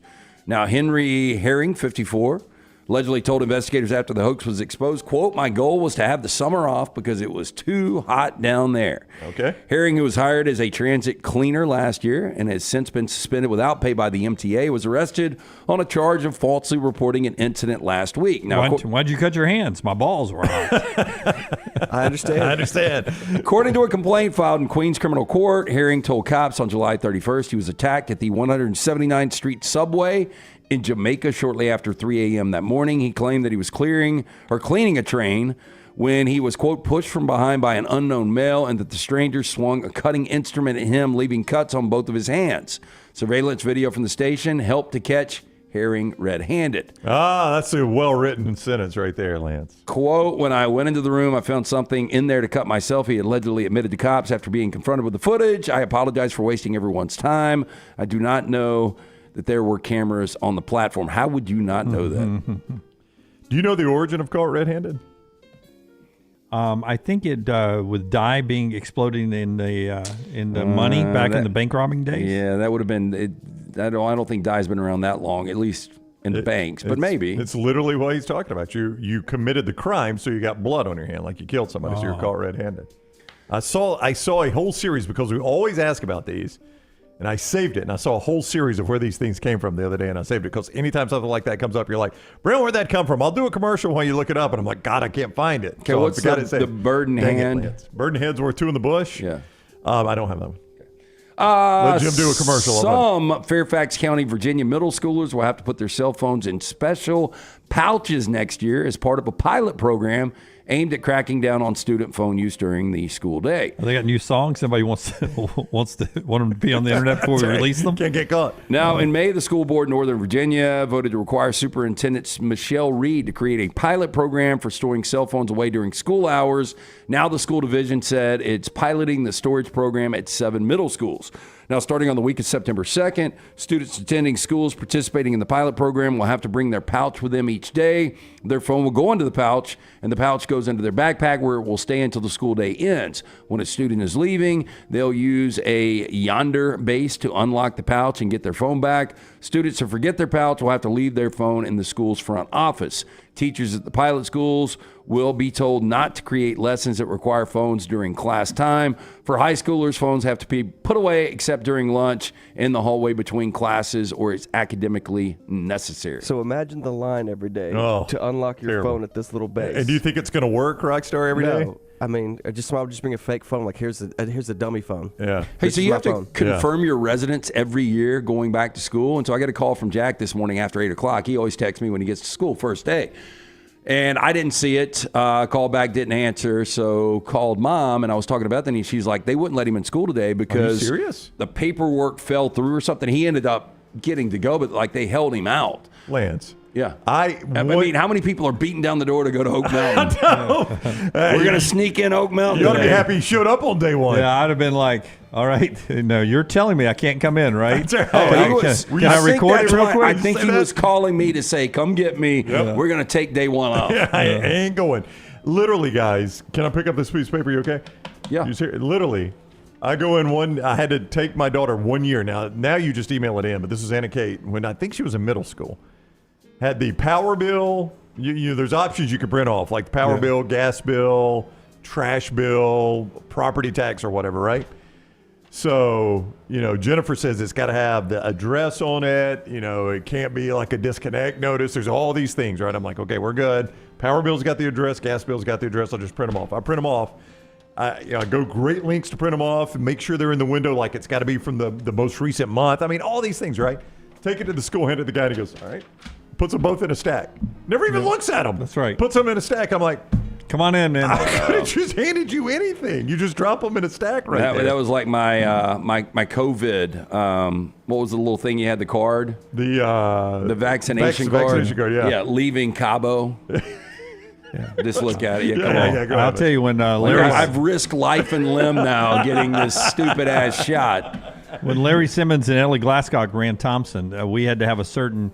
There was one day they counted all the students for whatever. Oh, that's to see if you were 5A or 6A. Yeah, So it that was 5A, 6A. Yeah. And they were like, okay, we need We need you not to come to school That's tomorrow. right. No. Oxford High School was the one that masterminded that one. They could stay in 5A better than anybody I've ever seen. Because we were right on that line, man. We're going to need all of you from this line over. Right. If y'all will take tomorrow off school. Every year the Aniston store was like, once again, Oxford is the largest school in Class 5A. You're like, oh, really? We were on that line too, Yeah, man. how about that? And finally, August 7th of August. Yeah, August 7th. Is it in 43-year-old August, is man. it? Well, it says on 7 August, so Gotcha. this is one of those. Oh, that's from overseas. From our August friends 7th. on 7 Sports. 43-year-old man in Thailand was arrested for stealing women's underwear. Defended himself by saying his wife doesn't wear the type he likes.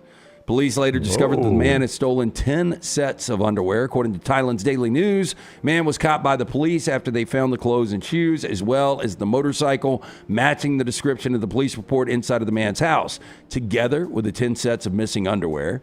Once arrested, the man admitted to the crime. He said he was under the influence of alcohol and drugs during the theft. Feeling a strong urge, the man grabbed underwear that women had hung out to dry. He also added that he liked the camisole underwear in particular, but that he was saddened that his wife didn't have this kind of underwear. To hide what he was doing from his family, he then hid the underwear above the bathroom ceiling. The man felt sorry for his wife, saying that he was afraid that his wife would misunderstand and think that he loved the panties more than his wife. This guy is a complete weirdo. The two stories, I'll give them credit. The panty guy and the Subway guy, the honesty, once they're caught, it's like, I just wanted the summer off. That's and, right. And my wife doesn't wear these, and I really like them. I'm a like, camisole kind of guy. Camisole. Yeah, I like the detective over there, man. He's just got slip-ons. The flip-flop kind of guy. Man, I'm just... But it's chilly. I'm going to wear socks. Is this casual Friday? It is. Yeah. This little slide-ons here. If I got to chase somebody down, we're going to taser him. I'm not running in these. Cannot run in these slides.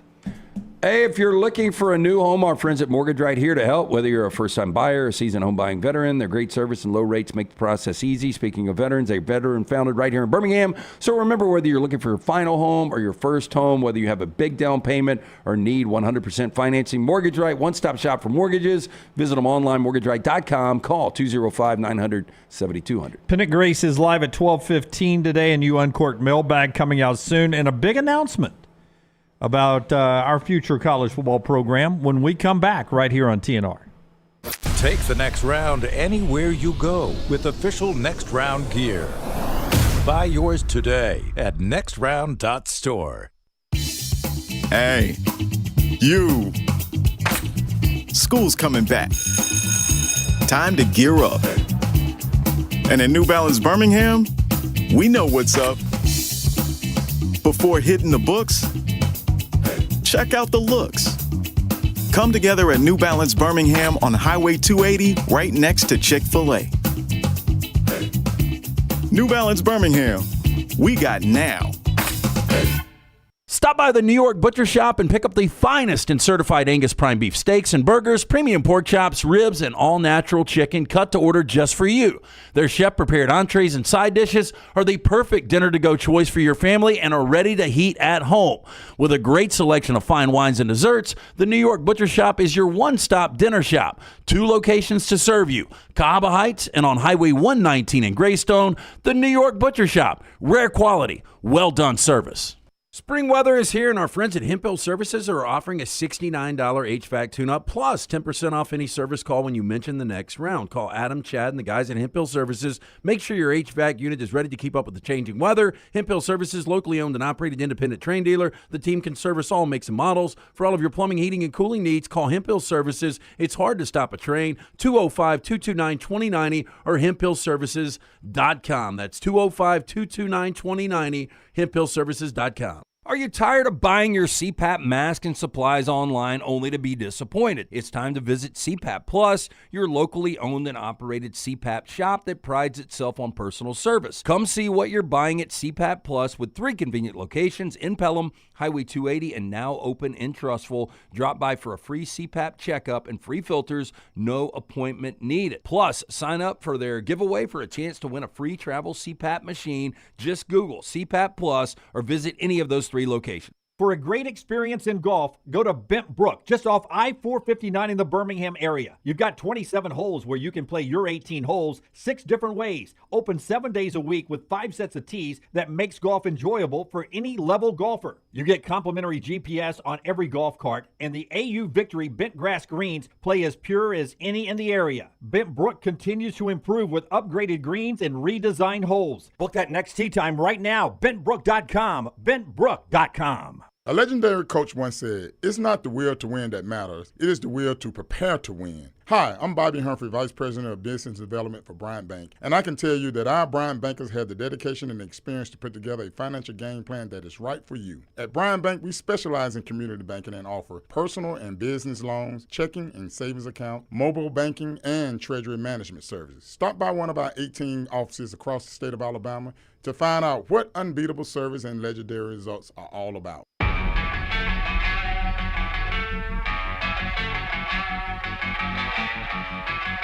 LT tells us about New York Butcher Shop, and then we're going to turn it over to Brown and let him walk us through these announcements here. The New York Butcher Shop, the absolute best when it comes to those certified prime Angus beef steaks. Of course, smash burgers you can pick up. He can already have them balled up for you, seasoned, ready to roll. Premium pork chops, all natural chicken cut to order just for you. Also, if you're driving around looking for a great lunch, don't forget about the huge deli sandwiches, catering options for your next business lunch. With a great selection of fine wines and desserts, New York Butcher Shop, one-stop dinner shop, 2 locations, Cabo Heights, Highway 119 in Greystone. Rare quality, well-done service. When we started this company, it was just a show, and we didn't know where all this was going to go and what we were going to grow to. We've tried some things like any company does. Some things work, some things don't. We try to, steer back on the road of the things that work. And if some things don't, we just have to admit, hey, we were wrong about that, right? And that's what we've had to do at times. But we've always wanted to continue to grow and continue to try to give you what you want as a member of our audience and try to grow what that audience is. And today is another step in that direction. So today we're announcing 2 new ventures under our umbrella here. The next round is going to remain the same. These are just 2 new ventures in addition to what we are currently doing. There was one for Alabama fans. There was one for Auburn fans. We can't unveil them at the same time. We flipped a coin. Alabama called it in the air. They won the toss. So here is our buddy Clint Lamb. You know Clint from years covering Alabama, most recently with On 3, and he is back with us today. What is up, Clint? Everything going well for you? Everything's going fantastic, fellas. How you guys doing today? We're doing great. Clint will be part of a team that we have assembled for a website, and the website is covercrimson.com, covercrimson.com. Now, what you will get on that website, you're going to get some free new shows, daily shows, free, absolutely free. Everything that you've gotten from Roll Tide Pods, very popular show we've done for years, Bama and Bourbon. People love Bama. Oh, yeah. I'll start back the next couple of weeks. Start back the next couple of weeks with Aaron. That remains free. Elephant in the Room, that remains free with Mick and Jay Coker. Thank you. I don't know. We're going to create a new show, but these websites also have a subscription service that will include a message board and some brand new content that you will only get behind that paywall. A subscription service right there. So these are subscription sites. It's going to create some new free content and some subscription stuff. And Clint has been working for quite a while on that, Clint. Yeah, and I couldn't be more excited to finally get it off the ground. I think just the staff that you guys have been able to put together, or we've been able to put together, I think it's phenomenal. We're going to get a lot of different opinions, different angles. Going to be doing message board stuff. We're going to be doing the videos, mailbags, interviews, game previews, game recaps. We're going to be covering the SEC a little bit, kind of a bird's eye view of the entire conference and just the changes that are going on and how that impacts Alabama. Going to be doing a college football pick show every single week. Got a great staff for that. So it's going to be a lot of different content. A lot of the things that I did for Bama Online as far as the weekly content, the quick hits, the observations right after games, the snap count observations coming early in the week where I'll look at how many snaps everybody got and kind of what that means as far as where certain guys are trending and all that. That's going to be right there on that message board. So we're going to have plenty of content over there.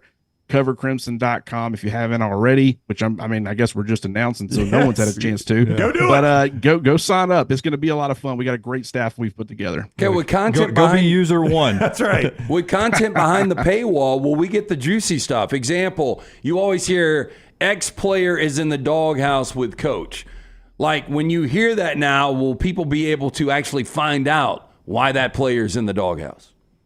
I will say we'll have a much better chance of getting inside information than we did under Nick Saban. That was about as lock and key. The recruiting guys were able to get a lot more than us team guys were over the last decade and a half. But with Kalen DeBoer and how he's running things, I love the transparency. Not everything that they share with us we can go public with, but as far as the off the record stuff, they've been fantastic, and I think you're going to see a lot more as far as the information that we're able to relay to fans, and I think that's going to make the conversation's a lot more interesting. Well, I'm sitting here looking at your fall camp observation on the message board, and I'm now excited about King Mac. I won't get into it. Go read it there yourself, but you've got me pumped up about King Mac. I'm fired up about that. Yeah. So Mick Gillespie is going to be part of this. As I mentioned, he will continue his show with Jake. He'll expand his role with us under covercrimson.com. Clint is going to be part of it. Stacy Blackwood is going to be part of it. And I know I saw some excitement today. You and Chris Marler, Vern Funquist getting back together. My friend Vern Funquist. Yeah. Former Alabama great Mike Johnson. So it's an all-star lineup. Hey, I'm just hoping we can keep Chris's Twitter account and he doesn't keep getting it banned. I don't know how many times that guy's got to start over, but we're gonna walk a line, but we're gonna have fun with it. It's like I said, it's relaying the content to the subscribers and the listeners, giving them great information, but also doing it with a fun twist and just kind of not taking things too seriously, but making sure that the information is both valuable and relatable to fans. All right, for those of you that want to join right now, it's a great deal. $1 for that first month, $9.95 after that, but sign up for $1. See how you like it as we roll into football season. There's also an annual subscription for just $99.99 for a year. You get that whole year annually, and you'll get a lot of that new content video-wise, the new shows that Clint will have, and then the access to the message boards, where, as Clint said, breaking news, depth chart stuff, the snap counts, reaction to recruits, breaking down their film and things like that. So much that's going to be on the subscription site there. Clint, we're super excited, man. We cannot wait to see how this thing unfolds. Hey, I'm super excited too. I appreciate you guys, and let's get this thing started. You got it, brother. Thank you, Clint. Have a good weekend. We'll talk soon. Absolutely. All right. So Cover Crimson there. Covercrimson.com. Yep. The website is live today. The new shows will start Monday. But the website, the forums, everything live today. You go join right now, covercrimson.com, and you're on board. Okay, covercrimson.com. You can go check that out. And so, Dunaway, you're not number one on this? And start commenting. I did post earlier. I don't know if I'm number one or not. Oh, wait a minute. Yeah. There is a general discussion post by Jim Dunaway. Yeah, from earlier today. Yeah. Also one on another site. Is there another? We've seen the Cover Crimson. What about the other side of the state? Is there another announcement, bro? Jim, do you think we would do an Alabama, not do an Auburn? Of course we would. Yeah, this one's blowing up right now, by the way. Yeah, it is. Let's join our good friend Zac Blackerby. Zach's part of the family already with Village Vice, and Zach does great work with Locked On and has covered Auburn for a while, has been with us many times. Hello, Zach. How are you today? Hey, guys. Happy launch day. That's right. It is a happy launch day. So the Auburn version of this is going to be called The Barn. Now, yes. I want to stop right here. Yeah, I was going to say this. I'm like a white comedian. As an Alabama guy, am I allowed to say The Barn? Or can you be the one to say The Barn? TheBarnAuburn.com is the actual website, Zach. And it is a name you guys picked. The Barn as much as you want. No, it's already rocking and rolling with practice scoop and recruiting scoop. So head over there right now. Go ahead and sign up. There's already content waiting for you. Okay, but it's not offensive as an Alabama guy when I say, The Barn. TheBarnAuburn.com. It's not offensive being called The Barn? I don't think so. I don't feel offended. It takes a lot to offend me, though. Okay.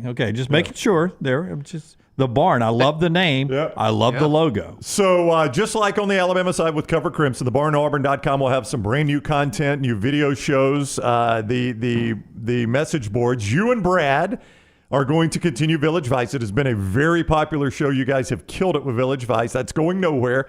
Will continue to be absolutely free. But you, Kyle Rush, and a cast of thousands, it seems, are going to be also creating some new Auburn content. Yeah, it's already kind of hit the ground running. So we're very excited about it. And hey, props to Kyle. I mean, Kyle's been in the message board world for a long time. It's actually how we got connected. and he has assembled an army of insiders that's ready to drop kind of nuggets all over the place all the time. So it's gonna be a blast. And like we said, it's already kind of filling up with some stuff. Yeah, it is. Will Herring, former Auburn great, going to contribute some during football season. There'll be a lot more during basketball season as well. Oh, there's already a basketball scoop on there. Oh, whoa. Already? Yeah. What's the scoop, Dunaway? Well, I'm not giving it away, Brown. It's behind the paywall. Is this Dunaway's general discussion? No, it's not. It's from Charlie 5. It's Charlie from Kyle. 5, Yeah. Kyle Rush. Charlie 5, you've seen him on Twitter, and Charlie is well-sourced in the Auburn athletics program. So Zach, you guys at the barn are already scooping something in basketball. Oh, I no, love it. it's the thread that starts any scoop will be on this thread. Okay. I'm just saying it's going to have basketball stuff Yes. too, Brown. Yes. Basketball scoopage, Zach. Yeah. And we've got, the guy who's most plugged into Auburn baseball is going to be posting there. His name's Lindsey Crosby. So, yeah, we've got you covered every step of the way. But, yeah, Kyle's going to be doing his daily show that he's been doing for the better part of a year, moving over to the YouTube page that's going to be called The Barn now, which obviously is going to be super, super exciting. With same place that you've been watching Village Vice with me and Brad. And so that's going to be your hub for a lot of Auburn stuff. Yep. And, again, that is remaining free. Village Vice, all the stuff you're getting free now remains free. But we're creating new things for you. A new free daily show and some new shows on the subscription site as well. And as we talked about with Clint, a lot of game day reactions, Zach, snap counts, depth chart updates, reaction to recruiting. I mean, just all the stuff that fans have grown to love. We've paid attention. We know what people like, and that's what you guys are going to deliver. Yeah, the one thing Clint's going to bring to the table that we cannot is that chest hair that was poking out. We cannot come anywhere close to that. Props to you, Clint. Yeah, you can work on that, Zach. Work on that. No, I thought it was just our high definition monitors in here, so it was popping everywhere. Yes, absolutely. I had 3D glasses on for that shot. I like it. All right, Zach, we're excited, man. Thank you for jumping on with us, and we look forward to this thing cooking, man. Yeah, absolutely. TheBarnAuburn.com. Come hang out, guys. It's going to be a blast. That's right. Thank you, Zach. Take care. Have a good weekend. Guys. TheBarnAuburn.com. Again, $1 for the first month, $9.95 a month after that, or get the annual subscription for $99.99 a year. CoverCrimson.com, TheBarnAuburn.com. Those are the two websites. Ooh, I like that graphic Scott's got right there. Yeah. Put them two together. We're Iron Bowl. Already on page 2 on the barn. Uh-oh. Yep. Heating up already, huh? Already on page 2. So you love Alabama, you love Auburn. That's going to be content you're not going to get anywhere else. It's going to be a great community there on the message board. Go join today, and we appreciate you guys doing that. And thank you for always supporting everything we do. It means a lot to us. Yep. Taylor's sending links in the chat room there if you'd like to jump in. They want to know in the chat room, is there T-shirts available of Cover Alabama and the Barn? Oh, Jim, how about that? Yes, there are. Cover Crimson and the Barn T-shirts will be made available. Okay, so we'll get some of that. Jerkerbo, or G Kerbo, just subscribe. Thank you guys very much. We appreciate you jumping in and being part of that. Wow, how about that? One of the first. He's in on the front end. Yep. So covercrimson.com, thebarnauburn.com, the home for your inside information when it comes to Auburn and Alabama recruiting and practice views and post-game and reaction all week long, football and basketball and into baseball season, as you heard right there. All right, so that's cool. 1 week from tonight, we are at Walk-Ons out at Stadium Trace in Hoover for our annual kickoff party. 4th time we've got together to kick off a football season on this platform. We'll be out there with our friends from Bud Light, Adams Beverages, and a whole host of other folks. So make plans to be with us. You don't need a ticket. You don't need to sign up. You just need to show up to have a good time. That's coming up, Walk-Ons, a week from tonight, 5 o'clock until the party is done. 5 until whenever at Walk-Ons in Hoover 1 week from tonight. So that does show any more announcements, Brownie? That's it for now, Jim. I'll update you when we have more. Okay. More. The music's playing. Bad time for announcements. All right. So we're back with you tomorrow for a Friday show at 9 a.m. Central Time. Brown with a little vacation day tomorrow, so it'll be LT, me, and the rest of the crew here. Until next time, God bless you, and God bless America.